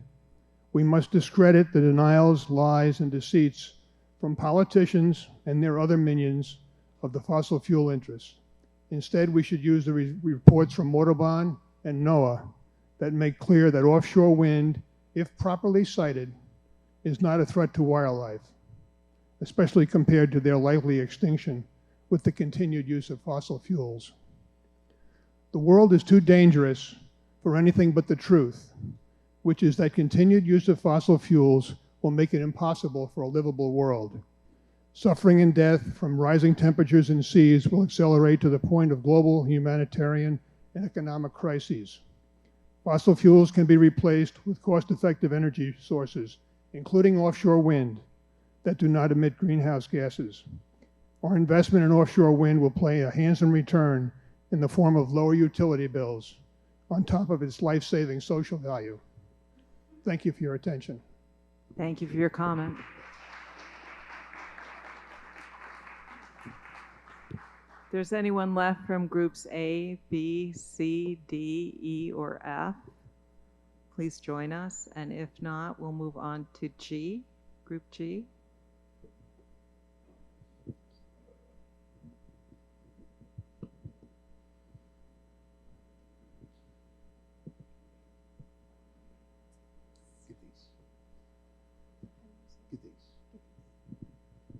Pat Gadis.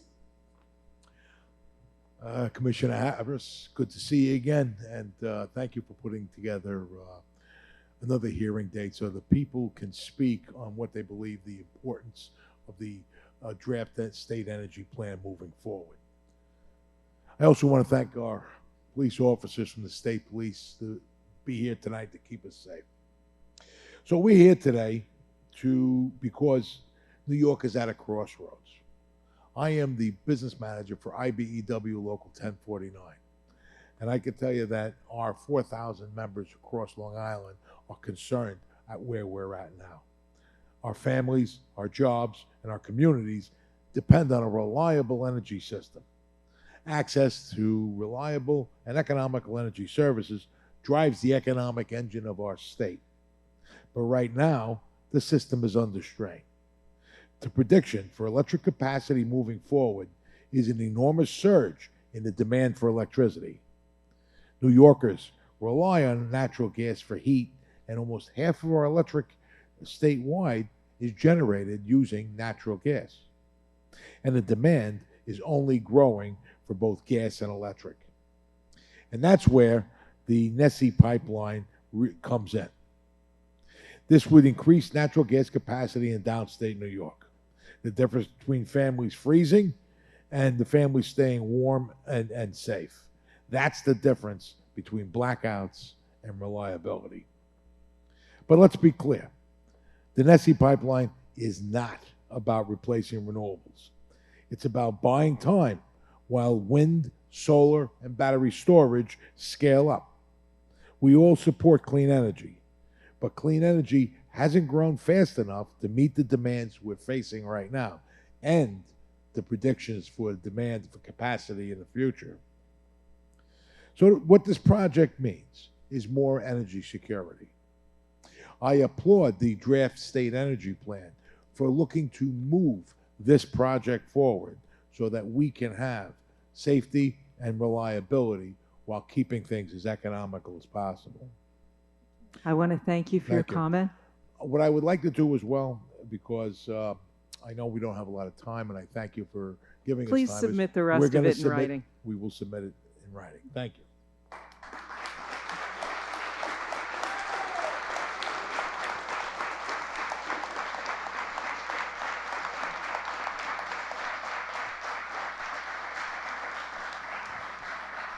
We do want to hear as many people as possible. Okay. Anthony Scotto. Good evening. Thank you for having us here tonight. Thank you for hearing us out. My name is Anthony Scotto. I'm the recording secretary for IBEW 1049. I also work for National Grid. I'm not here as an officer of the union. I'm not here as a worker. I'm here as a father, a husband, and a person who lives on Long Island, a homeowner here on Long Island, like many of us are. I just want to make sure that my family and every community on Long Island is safe and has reliable, clean energy. None of us are climate deniers, but the one thing that we do have is we have reliability. I work in an area of National Grid where we deal directly with people who are looking to convert to natural gas. We deal with people who are looking to get gas for the first time. We also deal with people who are doing demolition, and we have to disconnect their gas, and they're very, very nervous about being able to reconnect in the future. These people with measures like the removal of the 100-foot rule, they're nervous about it, they're upset about it, but it's not keeping them away because not only do they want gas, they want to have the choice to have gas. That's why I support New York State's energy plan and the NESE plan. This project will strengthen our system. It'll give us over 13% more natural gas capacity, and that means families won't be left in the cold. This provides, the NESE program provides a bridge, and it keeps our homes warm and our communities secure, while new technologies will continue to grow and be able to be used. As a proud Long Islander, I support this plan because it delivers comfort, reliability, stability, and security for our families. Thank you very much. Thank you for your comment.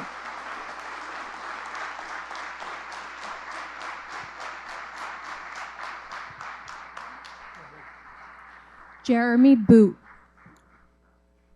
Good evening, CEO and President Doreen Harris, NYSERDA, and members of the New York State Energy Board. My name is Jerome Boss. I'm the Director of Government Affairs and Communications for IBEW Local 1049. We represent the interests of over 4,000 members in the electric and gas industry here on Long Island, with 1,200 estimately with National Grid. Some of those members are here today. Thank you for being here. Our members don't just live in these communities. They are part of them. They work on the very gas systems that keep Long Island running. At the same time, their families pay bills to the same utility for the service they provide. They make them not only the workforce, but also the consumers who depend on the system every single day. When we talk about reliability, there is no stronger guarantee that union members who are fully invested, both as workers and as customers. That's why we're here today in support of New York State Energy Plan and Northeast Enhancement Project. This pipeline isn't just steel in the ground, it represents security. It will add more natural gas capacity to our system. It means jobs, good paying jobs, and billions of dollars in economic benefits from the state. It means a safer, cleaner, more efficient system that reduces dependence in truck oil fuel and lower costs for ratepayers. Most importantly, it's a commitment to labor. That sends a clear message. Projects like NESE are not just about infrastructure, they're about investing in union members. Our brothers and sisters who work on these systems live in these communities, pay into the very service they provide. Because at the end of the day, clean energy isn't about delivered by pipelines or power plants alone. It's delivered by the men and women of IBEW 1049 who live here, work here, and power Long Island's future. Thank you. Thank you for your comment.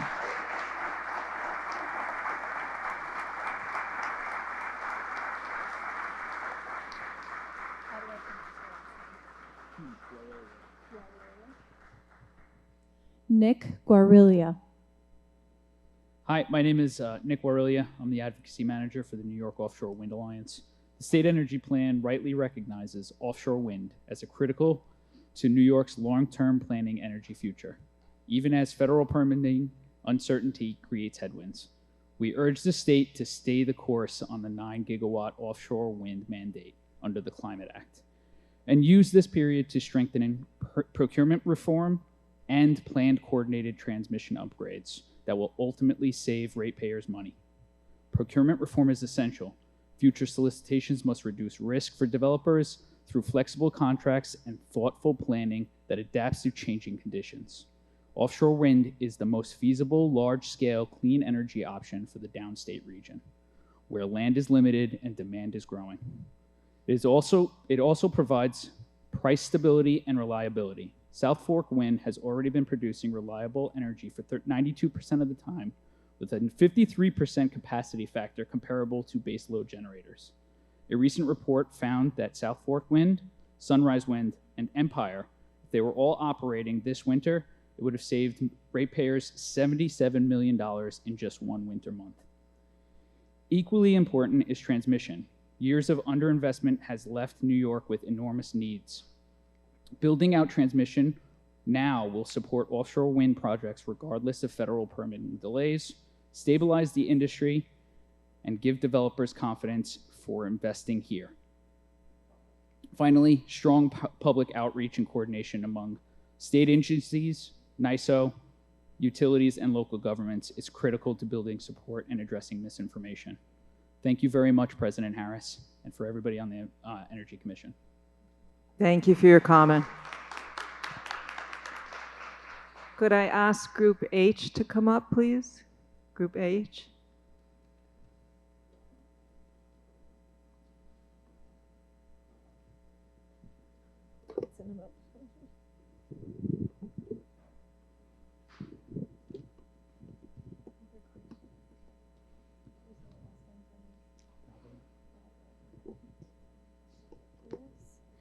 Christopher Braglia. Good evening, everyone. My name is Chris Braglia, and I currently work in the construction industry as a project controls manager at Haugland Group. I was born and raised in Massapequa. I went to college in New York, and I chose to stay here after I graduated college because I'm proud to be a New Yorker, and more importantly, proud to be a Long Islander. I'm talking in support of New York State's draft energy plan because it's going to help revitalize our energy production and delivery system, and it's going to be essential to the continued development of our state by providing thousands of high-paying jobs, creating safer and more sustainable power sources, which will help increase our energy independence and allow Long Island to meet the growing demand for energy while also allowing our population to continue to grow. In my opinion, there is nothing more vital a community can do than invest in infrastructure, as every single member of the community receives the benefit of it. Even more importantly, the time to invest in infrastructure is now. Otherwise, we as New York State taxpayers will have to foot a significantly more expensive repair bill for the existing infrastructure when our current systems start to fail. Even before I started working in the construction industry, I knew how vital it was to have safe, reliable, and affordable energy because both of my parents worked at utility companies. I got to see firsthand how hard they worked and how much pride they took in making sure that Long Island's energy needs were met. Having reliable energy is something that almost every single person in this room takes for granted. Most people do not understand the vast amount of effort our state, our utilities, and more specifically, our workers put in to make sure that when we flip a switch, the lights turn on.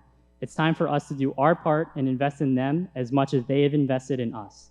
Without the proposed energy plan getting approved, not only will New York State's electric reliability start falling behind other states, but Long Island will start to lose its ability to provide energy on demand to all our amazing communities. Thank you. Thank you for your comment.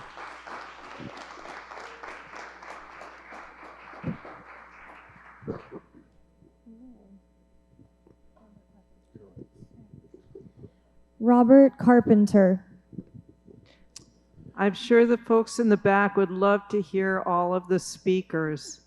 So could I ask you all to settle down and listen up, or perhaps take the conversation into the lobby? Should I do the name again? Robert Carpenter. Good evening. My name is Robert Carpenter, and I serve as a marketing manager with Haugland Group. I'm a proud resident of East Islip and equally proud to contribute to the development of New York's energy infrastructure, not just as part of my profession, but as someone who calls the state home. Through my work, I've had a front row seat of both the tremendous opportunities and complex challenges involved in delivering reliable, affordable, and clean energy to our communities. It's a responsibility I take seriously because the decisions we make today will shape the future for all New Yorkers. Long Island's energy grid is under constant pressure, and if we don't act now, we risk falling behind. The state energy plan gives a clear path forward, one that ensures we can meet the constantly growing demand without risking blackouts or grid instability. It's about securing New York's energy future for the next generation. We all feel the impact of rising costs, whether it's food, fuel, or everyday essentials.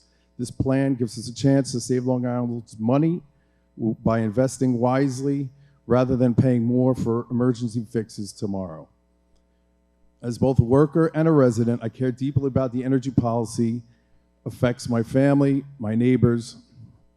I have a 12-year-old son, and like any parent, I want to know that he'll be able to afford to live here when he grows up. If we fail to act now, we could set New York back for decades. At Haugland, we take pride in delivering projects that are safe, on time, and on budget. We know how to get the job done, and we're ready to help build the infrastructure this plan calls for. In closing, I want to express my strong support for New York's draft state energy plan. It's a critical document for the state.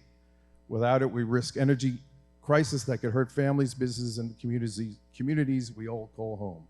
Let's keep New York an energy leader in economic growth and quality of life for all of us and for the generations to come. Thank you. Thank you.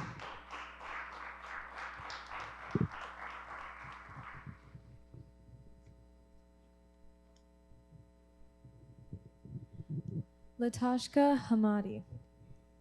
Good evening. My name is Latashka Hamadi, and I'm a field engineer with Hoagland Group. I live out here in Centereach, and every day I see firsthand challenges of keeping energy reliable and affordable, and why strong planning is so critical. New York is facing an energy crisis if the correct measures are not taken now. Our grid is struggling to keep up with demand, especially here on Long Island. If we fail to invest the energy infrastructure needed to meet the demand, our families and businesses are at risk of outages, higher costs, and limited economic growth. This draft energy plan provides a foundation for thoughtful and strategic investments that will upgrade the grid and ensure reliability and affordability through diverse energy sources. It also creates thousands of high-quality union jobs. At Hoagland, I see how these projects employ New Yorkers, strengthen local businesses, and drive opportunity in our communities. And importantly, this plan ensures reliability and resilience. Extreme weather, storms, and emergencies demand a stronger, more flexible system. Without it, public safety and economic stability are at risk. This plan knows the importance of advancing clean energy while keeping the grid stable. As a field engineer, I see firsthand challenges of keeping energy reliable and affordable, and why strong planning is so critical. I witnessed the growing difficulty of meeting the energy demands of our communities. These experiences make it clear to me that without smart investment and planning, our grid will not be able to keep up.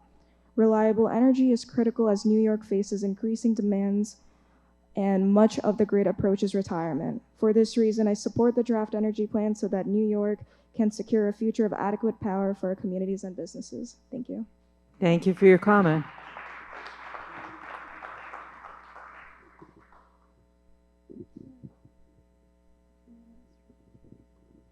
Joanna Estrada. Good evening. My name is Joanna Estrada. I'm a payroll manager at Hoagland Group, a mother, a wife, and a resident of Oceanside.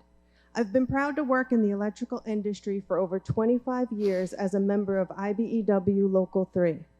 I began my career as a receptionist, advanced to working in the field as a project manager, and later returned to the office. This experience has given me a unique perspective on the many people and skills it takes to keep New York's energy infrastructure strong.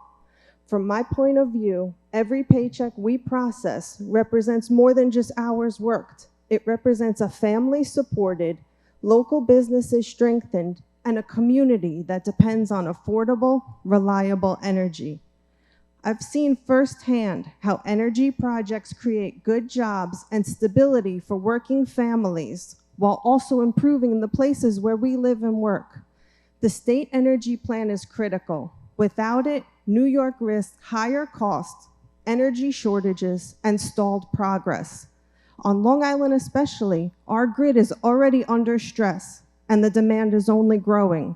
This plan balances clean energy growth with reliability, ensuring we can keep the lights on while making responsible investments in our future. In closing, I strongly support the state energy plan. Governor Hochul and the Energy Planning Board are taking the right steps to secure reliable, affordable, and clean energy for all New Yorkers. After over 25 years in this industry, with both field and office experience, I know how important it is that we move forward. That's why, despite my fear of public speaking, I felt compelled to be here tonight, because this plan is an investment, not just in infrastructure, but in people, families, and communities like mine in Oceanside and across the state. Thank you. Thank you for your comment.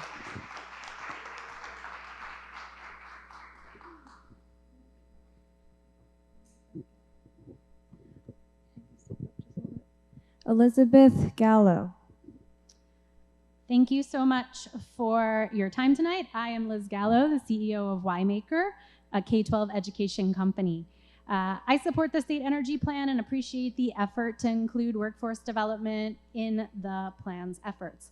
However, we need to focus on educating our children in K-12 schools throughout the state about energy in New York State. We need to develop energy literacy in all of our students so that they can contribute meaningfully to the future of New York State.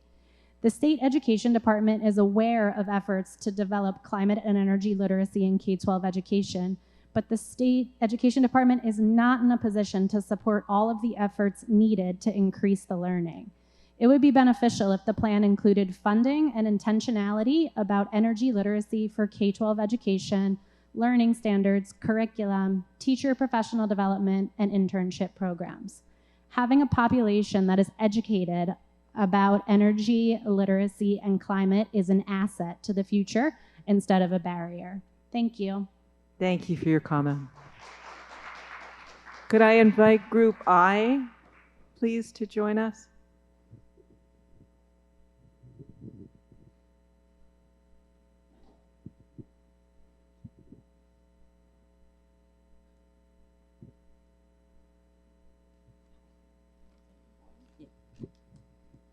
Alexandra Boyle.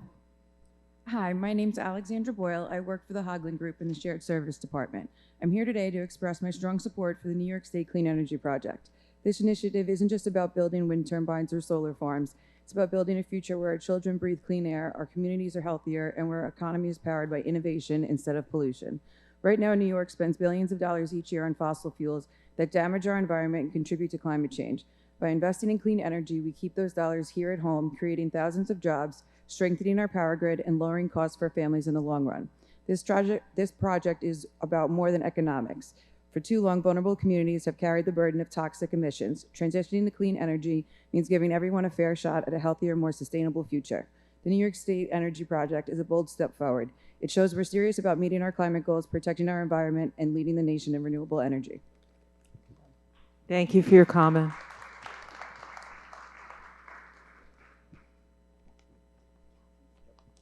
Connor Caffey. Good evening. My name is Connor Caffey. I'm with the Hoagland Group. I was born and raised right here on Long Island, and now I'm raising a family of my own with one child already and another on the way. So when we're talking about energy, it's not just policy to me. This is about the kind of future I'm building for my family. One of our biggest challenges we face here on Long Island is the rising energy costs. In just the last few years, residential electricity costs in New York have risen more than 30%, and family like mine are feeling the burden every month. But it's not just cost, it's reliability too. Our grid here is under constant strain with a growing population in the metro New York City area and Long Island area. We're at real risk of overloading aging infrastructure. Without this draft energy plan, I worry we are setting our children up for rolling blackouts and higher bills. I support this plan because it provides a clear long-term strategy to modernize our grid, keep costs manageable, and ensure the lights stay on for working families and local businesses. I get to be a part of the solution, building infrastructure that turns these plans into reality. I see firsthand how critical it is to plan ahead to avoid emergency fixes later. This plan isn't about today, it's about protecting tomorrow for the communities we live and work in. I urge the Energy Planning Board to move forward and give Long Island families like mine the energy future we deserve. Thank you. Thank you for your comment.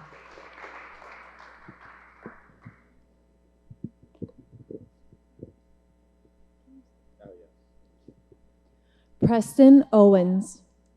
Good evening. My name is Preston Owens. I was born right here in Stony Brook. I'm proud to serve as the real estate manager for Hoagland Group, where we work every day in the front lines of New York's energy infrastructure. I consider myself incredibly lucky not to only witness the evolution of our state's energy future, but to actively take part in building it. At Hoagland Group, we help bring energy plans to life, turning policy into projects that are reliable, affordable, and sustainable. From emergency storm response, restoring power when communities need it most, to transformative efforts like Sunrise Wind Converter Station, which helps convert offshore wind into clean, usable energy for our grid, we are deeply invested in making this plan a reality. New York is facing a critical moment. Our current grid is struggling to keep pace with rising demand, and the draft energy plan does an excellent job of confronting this challenge head-on. It lays out a clear, long-term vision that ensures we meet the growing needs while protecting families and businesses from rising costs. It's also about more than just powering homes. It's about making sure places like here, Stony Brook University, which is a cornerstone of our community, have the energy infrastructure to not only just survive, but to thrive, keeping hospitals running, schools open, and business competitive. Resilience is not an option, not in a world of intensifying storms and unpredictable weather. We learned this from several hurricanes, and we can't afford to wait for the next energy crisis to act. Our communities, our economy, our future depend on reliable, flexible, and forward-thinking infrastructure. In closing, the draft energy plan represents a smart, necessary, and forward-looking blueprint for our state. It addresses the real challenges we're facing with a balanced approach, combining clean energy goals with the urgent need for reliability and affordability. As someone who works in the field every day, I can say with confidence, this plan is not only ambitious, it's achievable. And with strong leadership like what we've seen from Governor Hochul and continued collaboration across public and private sectors, New York is on the right path to building an energy system that works for everyone. Thank you for your comment.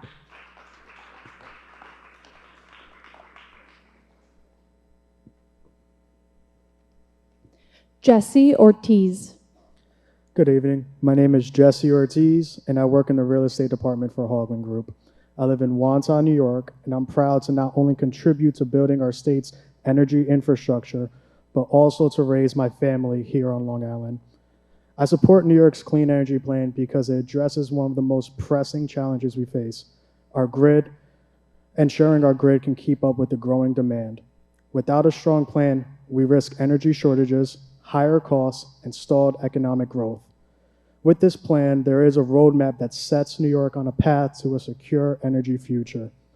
From my work at Haugland, I've seen firsthand how energy infrastructure projects create good union jobs and strengthen our communities.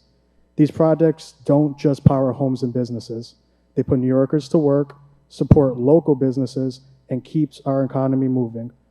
Long Island's grid is significantly stressed, and this plan ensures that we can meet demand without risking outages or jeopardizing public safety. The plan also strikes the right balance. It grows clean energy responsibly while maintaining the reliability we all depend on. That means cleaner air, healthier communities, and a stronger economy. Beyond a policy recommendation, New York State's draft energy plan makes sure we have the energy resources to power our lives. I support the plan and encourage the board to advance it so that our businesses and communities can prosper in a future of reliable and affordable energy. Thank you to all. Thank you for your comment. Do we have anybody left in group J or K? J or K?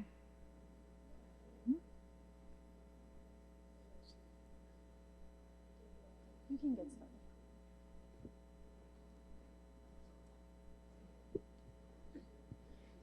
Julia Damiano. Good evening, and thank you for the opportunity to testify. My name is Julia Damiano, and I'm here on behalf of the New York League of Conservation Voters. New York is not on track to meet the goals of the Climate Leadership and Community Protection Act. Without more aggressive action, the 2030 goals of 2070 renewable electricity and a 40% reduction in greenhouse gas emissions are at a serious risk, putting the 2040 and 2050 targets in jeopardy. The draft state energy plan acknowledges the need to expand renewable energy, but it lacks specifics on how to get there. To get back on track, New York must accelerate Tier 1 renewable energy procurements, streamline interconnection for distributed solar, and more importantly, build sufficient battery energy storage systems, or BESS. BESS is critical not only for meeting climate goals, but also for grid reliability, especially on Long Island. It stores renewable energy during low demand periods, smooths fluctuations from offshore wind and solar, and maintains consistent power as old peaker plants retire. Long Island faces peak summer demand spikes, an aging grid, rising energy use, and increasing risks from extreme weather. Without sufficient storage, residents risk power shortages, rolling brownouts, higher prices, and more air pollution from fossil fuel peaker plants. Yet, 9 of the 44 municipalities that have imposed or considered moratoria on BESS are on Long Island. While some cite fire safety concerns, these concerns are addressed by New York's updated fire codes, praised by 6 former FDNY leaders, and supported by EPA data showing BESS fires are extremely rare and have minimal impact on air quality. The state should empower the Office of Renewable Energy Storage to oversee siting for utility-scale BESS siting, the same as it currently does for utility-scale renewable energy projects and transmission lines. Investing in offshore wind, solar, and BESS also delivers major workforce and economic benefits for Long Island. Projects like Sunrise Wind and Empire One on creating thousands of family-sustaining union jobs in construction, operations, maintenance, while supporting local manufacturing, ports, and supply chains. Finally, I ask that the plan include clear, actionable steps and timelines. Long Islanders are ready for solutions that reduce emissions, strengthen our energy system, and create family-sustaining jobs. The time for planning has passed. The time to act is now. Thank you very much. Thank you for your comment.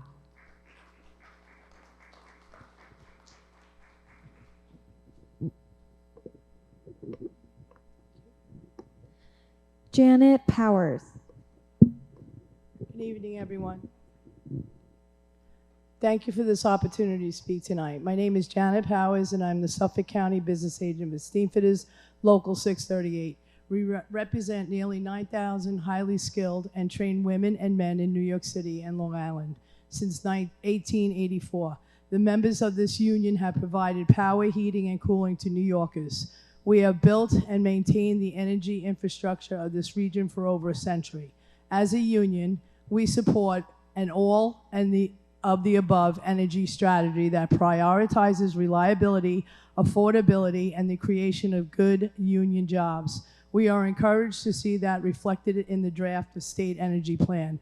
We will be submitting more detailed written comments on the many aspects of this plan that have promises of sustaining and creating jobs in our industry. Nuclear energy, natural gas, low carbon fuels, thermal energy, and building decarbonization, to name a few. With my time tonight, I want to highlight our commitment to building and maintaining the infrastructure that will power New York. That means modernizing and strengthening the gas system that we need in the near and medium term. It also means building and scaling out next generation of clean energy. For union steamfitters, that means jobs in advance, nuclear, thermal energy networks, building energy efficiency, and next generation zero and low carbon fuels.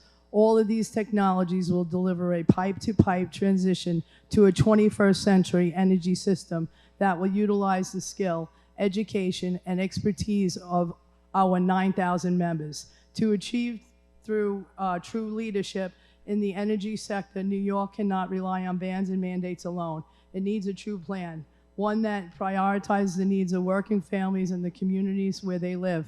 We are happy to see that reflected here and look forward to working with you to ensure that workers can make a living on a living planet. Thank you. Thank you for your comment.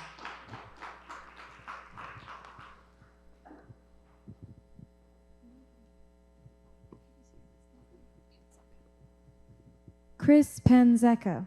At 0.4% global greenhouse gas emissions, we've done a great job and should do better. But this costly electric plan comes at the expense of resident health, safety, and environmental integrity, focusing on costly, intermittent, non-green, non-clean, first-generation, foreign-owned, derived renewable technologies like BESS turbines and their infrastructure, and the high-voltage EMF emission lines that are unsafe and don't carry the base load.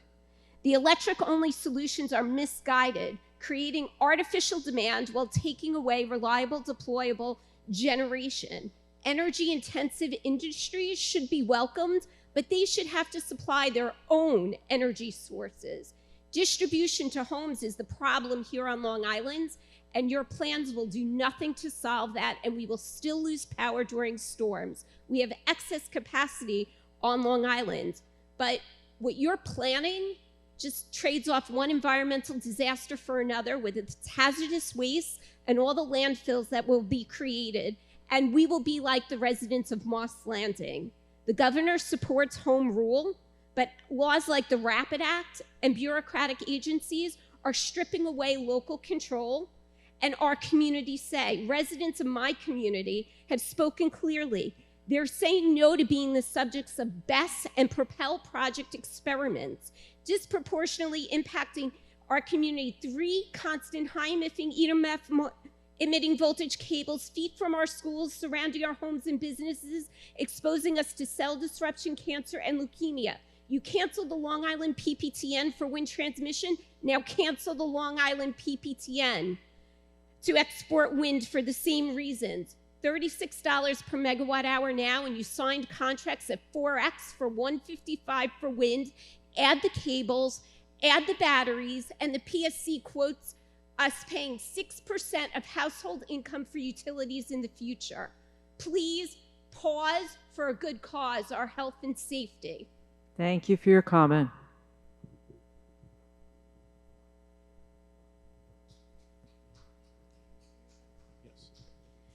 Eric Alexander. How you doing? Again, Eric Alexander, Vision Long Island, representing Long Island Main Street Alliance and the Charity Advisory Board for the Suffolk County Alliance of Chambers, representing all three tonight. We've read the plan. We support the above, all the above approach. We also support wind energy, solar, geothermal, biogas. In fact, we've lobbied together, Chambers and labor and environmentalists in Albany for many years for these these different sources of energy. We also support natural gas as a transition fuel to clean energy. Okay, so we work with local businesses. Now they're going through the coronavirus lockdowns and the inflation, and they can't afford one more bill. Years of inflation, they don't want to see a gas stove ban. They want affordable energy, okay? So the small businesses are a little grumpy about some of this stuff, and there are not many here tonight represented, so I guess I'm speaking up. We've submitted 500 letters in the past to support the Nessie pipeline. Why the pipeline? We need a continued infrastructure and energy. We've supported 19,000 units of transit-oriented development. We get 10,000 more units of transit-oriented development. That also meets some of the climate goals, getting people to live near transit, right? But we need affordable energy tied to that in addition to the renewables, right? So we want the affordable solutions. And look, two things can be true. You can support this plan that has natural gas and wind energy and other renewables in it, okay? And again, I hear the politics on both sides, left wing, right wing, chicken wing. People are tired of the polarization. So really we want to see people work together for clean, affordable solutions. This plan's a good start, and glad you're here listening to people tonight. Thank you. Thank you for your comment.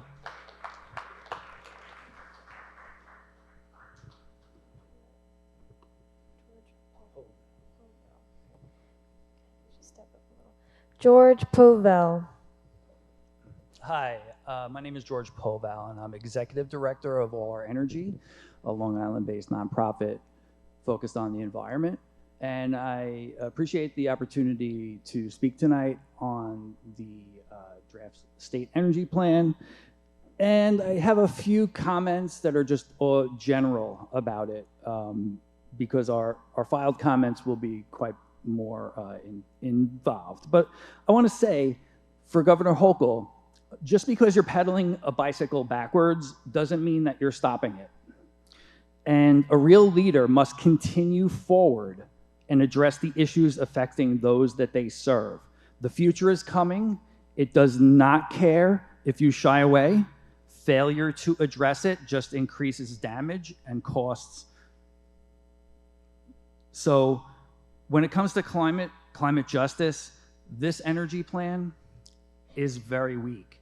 It's a low energy plan. So not just low energy, I say that because it's really so uninspired. It is not trying to achieve anything more than we have now. People can call it all of the above, but I'm going to call it more of the same. With that, I hope that this energy plan, how do you have an energy plan that doesn't even have a renewable energy section in it?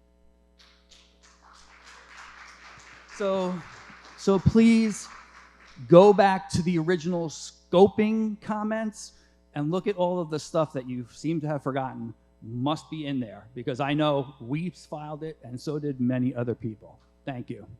Thank you for your comment.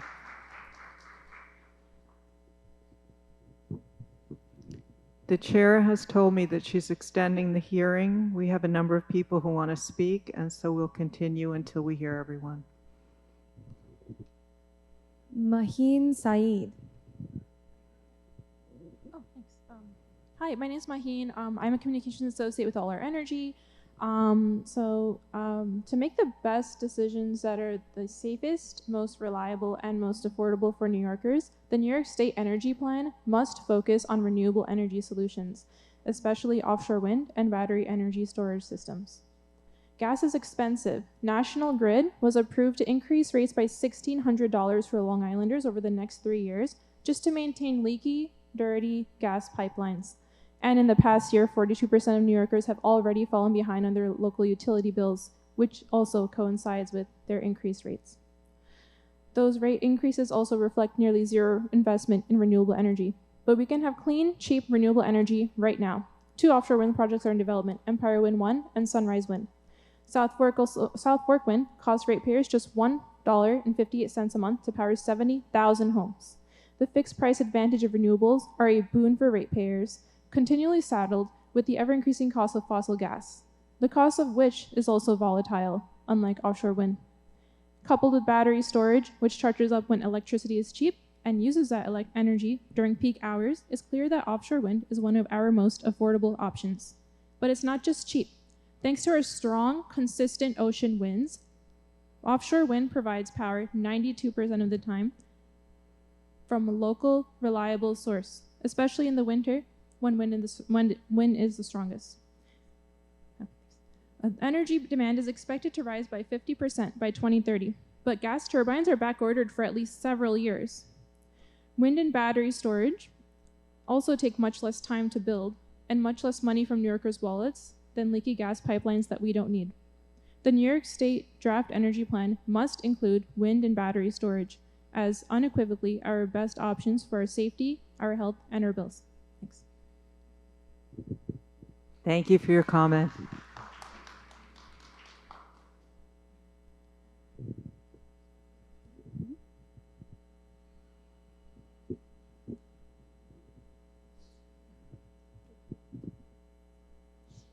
Emily Dwyer.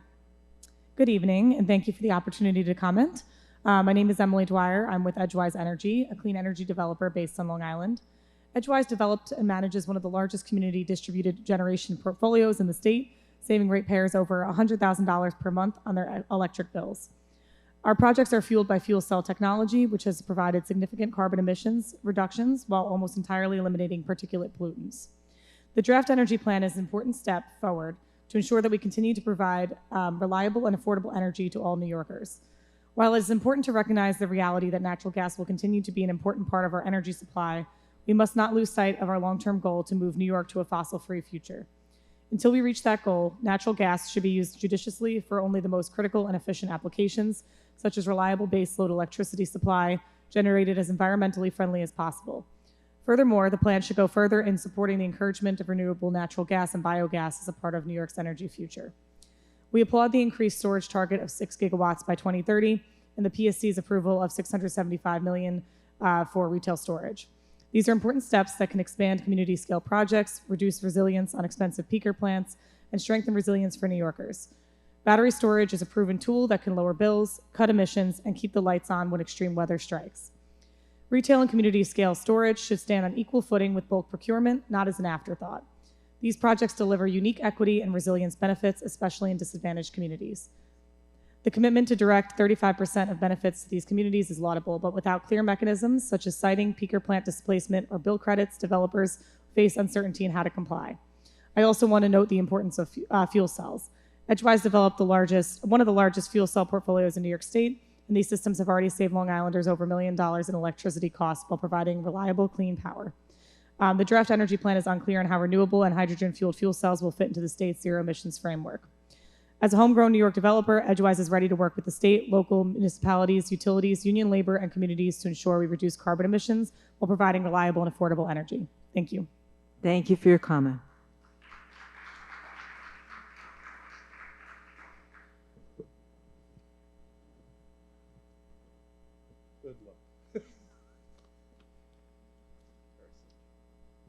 Matthew Arasich. Thank you. Good evening. This was a good afternoon speech. And thank you for the opportunity to speak today. My name is Matthew Arasich, President of the Building and Construction Trades Council, representing 65,000 skilled tradeswomen and tradesmen, as well as the President of the National Offshore Wind Training Center, where we've trained more than 600 people in offshore wind training.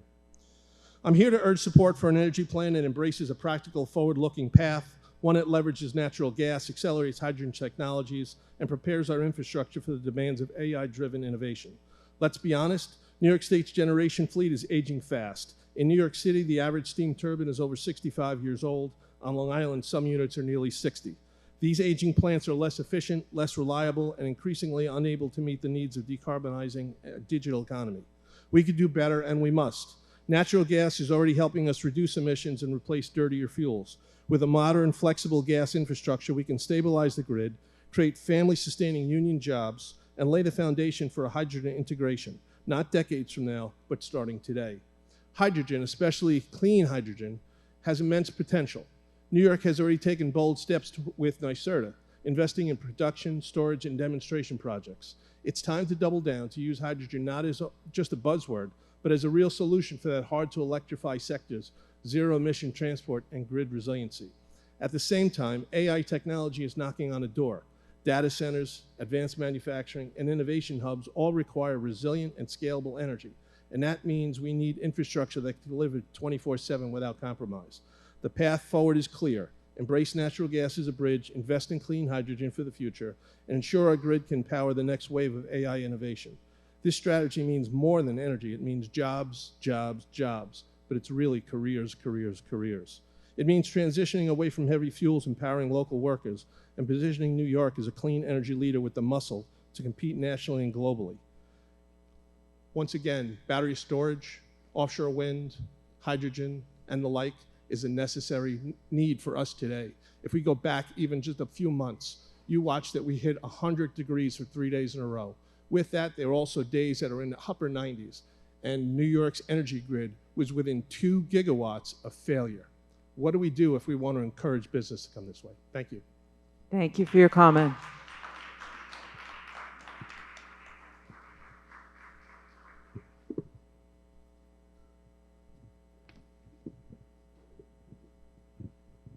Jim Flannery. Good evening, President Harris. My name is Jim Flannery, Vice President for National Grid Ventures here on Long Island. National Grid Ventures supports the approach, findings, and recommendations laid out in the plan, particularly where the plan favors an all-of-the-above approach and recognizes that progress towards the CLCPA goals have been slower and more difficult than expected.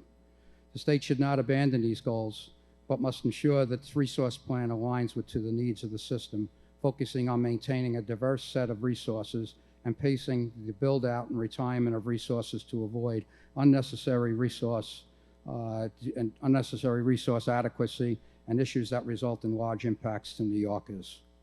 Projected growing demand, combined with retirements of aging transmission and generation assets, highlight the need for the build-out of new transmission lines and the repowering of critical generation assets. New York has a lot of old energy infrastructure, which creates significant risks for reliability. 1/4 of New York's fossil fuel generation portfolio, approximately 6 megawatts, will turn 80 years old by 2050. As Maddie mentioned, a number of units here on Long Island will turn 60 in the next few years, nearly all of which is located in downstate New York. Meanwhile, the retirements are rapidly outpacing additions, with over 5,000 megawatts having retired between 2019 and the 2024 ISO RNA, compared to only 2,000 megawatts of new generation. At the same time, demand is on the rise due to an increasing data center, chip manufacturing, and electrification. There's a pressing need for build-out of new transmission to replace aging transmission lines. In addition to providing reliability benefits, these investments would save customers money and lower emissions. As the state energy plan points out, we need to build an electric and transmission system and repowering key thermal generators as one option to build out that future. National Grid Ventures is committed to working with New York State to build a reliable, affordable, and sustainable system for all New Yorkers that is compatible with the economic and energy needs of the future. We stand with Local 1049 and the men and women of the building trades in supporting an all and above the approach. Thank you for your comment.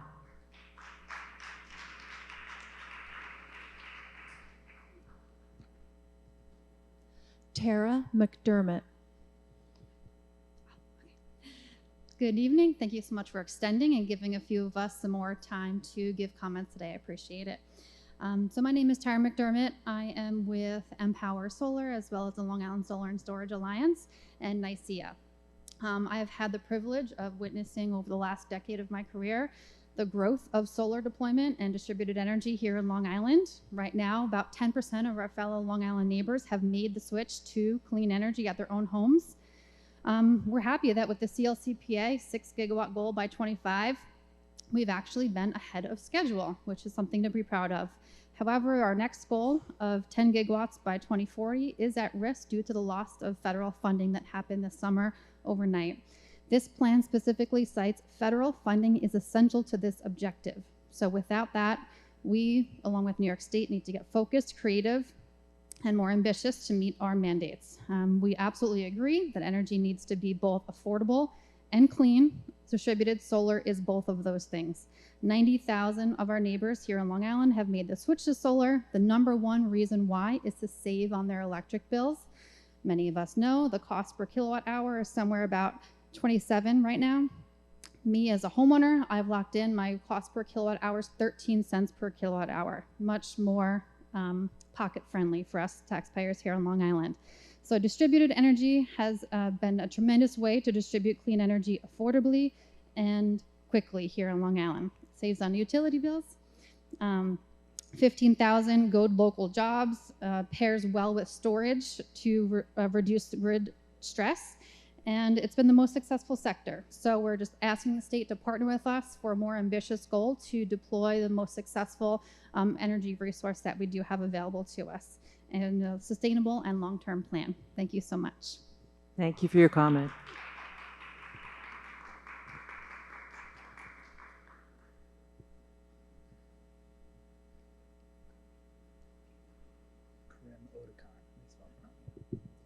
Karim Otakon.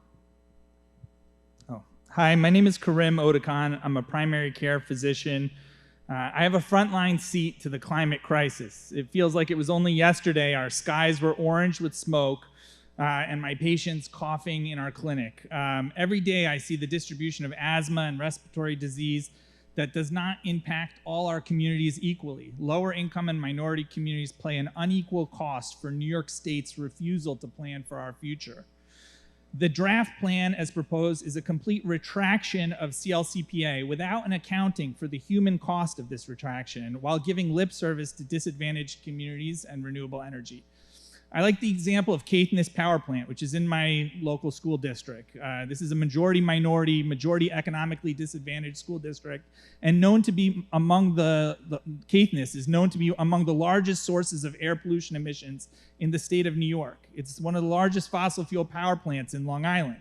In the 6+ years since CLCPA, New York State has refused to reduce the plant's emission even during permit renewals, despite being sued by local community groups and the Sierra Club. It refuses to even study the impact of Caithness Power Plant's emissions on the surrounding community.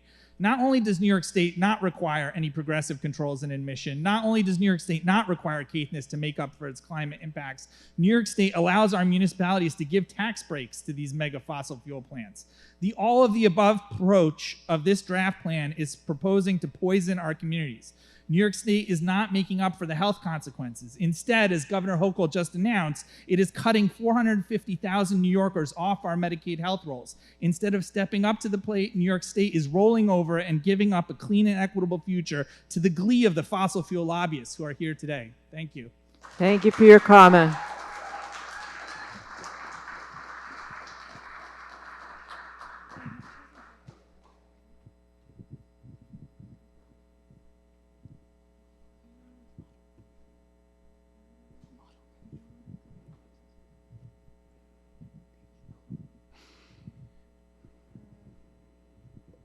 Amato Romeo.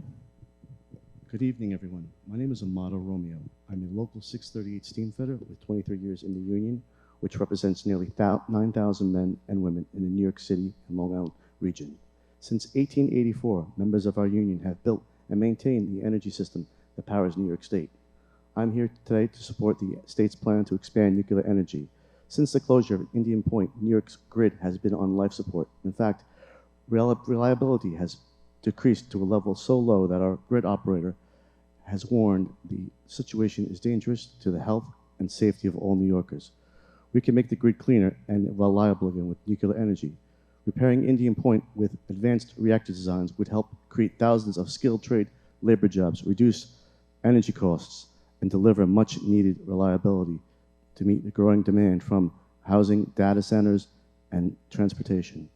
Some of the key policy directives for the New York's draft energy plan reflect NESE recommendations, and we endorse the following. One, affirm that New York State will use its emergency powers to work with the federal government to expedite the sitting and rapid construction of nuclear technologies for national security purposes. Two, extend and expand your emission credits to protect existing plants while committing to site exploration for new advanced reactors. Nuclear energy is a proven source of safe, reliable, clean energy that creates thousands of union jobs. We encourage the state to promote its development to provide energy in the 21st century. I thank you for your time and listening to my voice in this matter. Thank you. Thank you for your comment. Can I invite anyone else from Group M, please?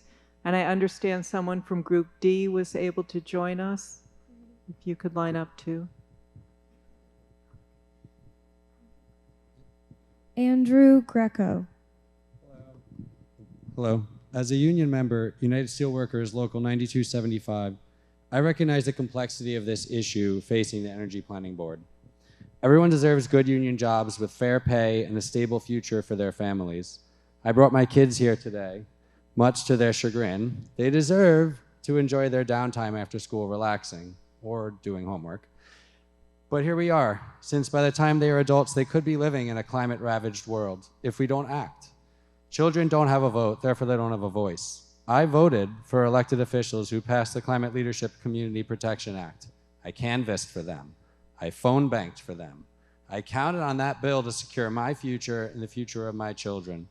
New York State must lead the way in meeting its climate goals and must not cave to pressure from industry nor the Trump administration. We only have one planet that supports human life. We share this climate, therefore we share the same fate. The Energy Planning Board must work with organized labor, the activist community, and concerned citizens to increase energy production via renewables that will not pollute our shared biosphere, have the courage to be visionary and forward-thinking in this political moment by creating jobs, by investing in job creation via climate stability, energy efficiency projects, scaling up battery installation, and home, commercial, and industrial scale solar, wind, geothermal, and hydropower. Thank you. Thank you for your comment.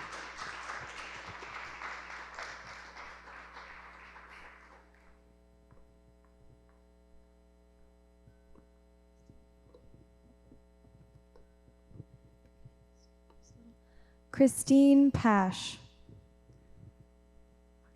Hi, okay, sorry. Hi, can you hear me? Okay, my mask? Yes, we can hear you. Okay, great. Okay, so I'm Christine. I am a Stony Brook University student. I am here today to second the comments Monique made about consultation with Indigenous communities and also with our environmental justice communities who are disproportionately impacted by the environmental harms that our energy systems, as well as current waste systems cause. And I think that the plan should have a definitive structure for how to consult with communities and how communities can actually access that consultation and know about it. We have had issues in the environmental justice work that I've done with outreach and just being able to know that communities are aware of the fact that they can participate and be consulted, and the state needs to take charge in that. So thank you for your time. Thank you for your comment.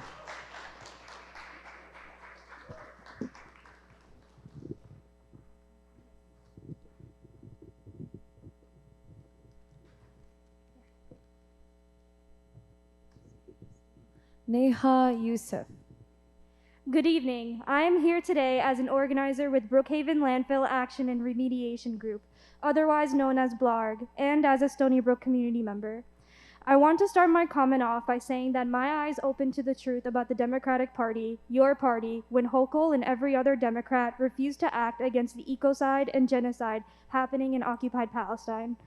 I then realized that all the horrible policies Trump's administrations passed, like gutting the EPA, was only possible because Democrats never was an opposing party that could fight against this, but one that maintains and works off of these policies to profit the wealthy ruling class. Despite this, I am here because I believe in the honest work that Blarg is doing with community members who have suffered cancer, asthma, and are living with the lowest life expectancy on Long Island, all because they have to live with the Brookhaven landfill. A landfill that was placed in North Bellport, one of the most marginalized, low-income Black and brown neighborhoods on Long Island. A landfill that your department helped put.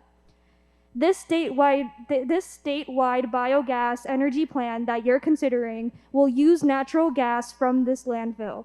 This landfill was supposed to close in 2024, and here we are now, having more proposals being put out about how the ruling class can profit off of maintaining this horrible landfill.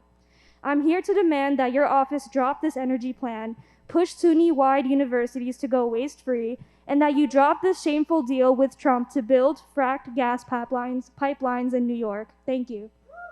Thank you for your comment. Could I invite Group N? Could I invite Group N up, please?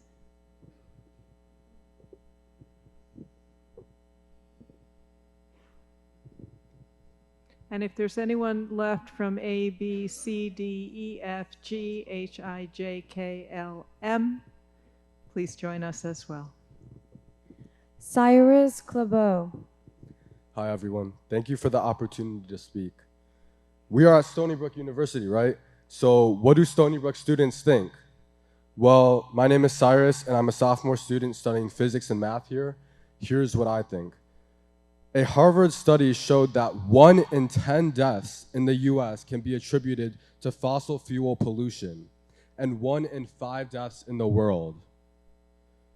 This is without climate change. I personally have friends that lost their homes and even their school to wildfires in California, and friends who have survived the recent floods in Texas. Recently, the entire country of Tuvalu had to start a permanent mass evacuation because they are going underwater from climate change. We have lost an entire country. I want to know that my siblings and parents can breathe without the risk of respiratory illness and cancer. I want to know that my future kids will grow up in a livable world, and I want to know that I will grow up in a livable world.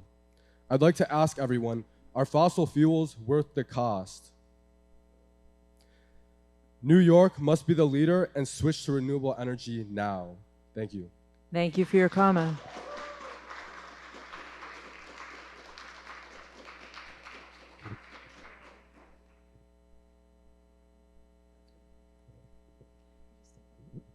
Eric Weltman. Good evening. My name is Eric Weltman. I'm a senior organizer with Food and Water Watch. We're here today to send a message to Governor Hochul. Reject Donald Trump's dirty fossil fuel agenda. Enforce New York's climate law. Move New York off fossil fuels. Protect our water. Embrace a clean energy future powered by wind turbines and solar panels. And most urgently, block the expensive, dangerous, and unnecessary frack gas pipelines, including Williams-Nessie, a fossil fuel project along the coast of New York that would drive up energy bills while threatening our water, communities, and climate. New York already denied this project 5 years ago because of threats to water quality, and the science is even clearer now. The Williams-Nessie pipeline would pollute our water, contaminate our beaches, worsen climate change, and endanger our communities at a tremendous expense to ratepayers forced to foot the $3.2 billion construction bill. Only one thing has changed. Only one thing has changed. Donald Trump is president, and he claims to have cut a deal with Governor Hochul to approve the pipeline. Hochul must decide. Will she side with Trump, or will she protect the interests of New Yorkers and fight for lower energy bills, clean water, and a livable climate? Hochul, Governor Hochul has a choice, and you know what it is. She can bend to Donald Trump's will and raise our energy bills, undermine our climate law, and deepen our reliance on frack gas, or Governor Hochul can stand with New Yorkers and oppose Trump's dirty fossil fuel agenda. Thank you. Thank you for your comment.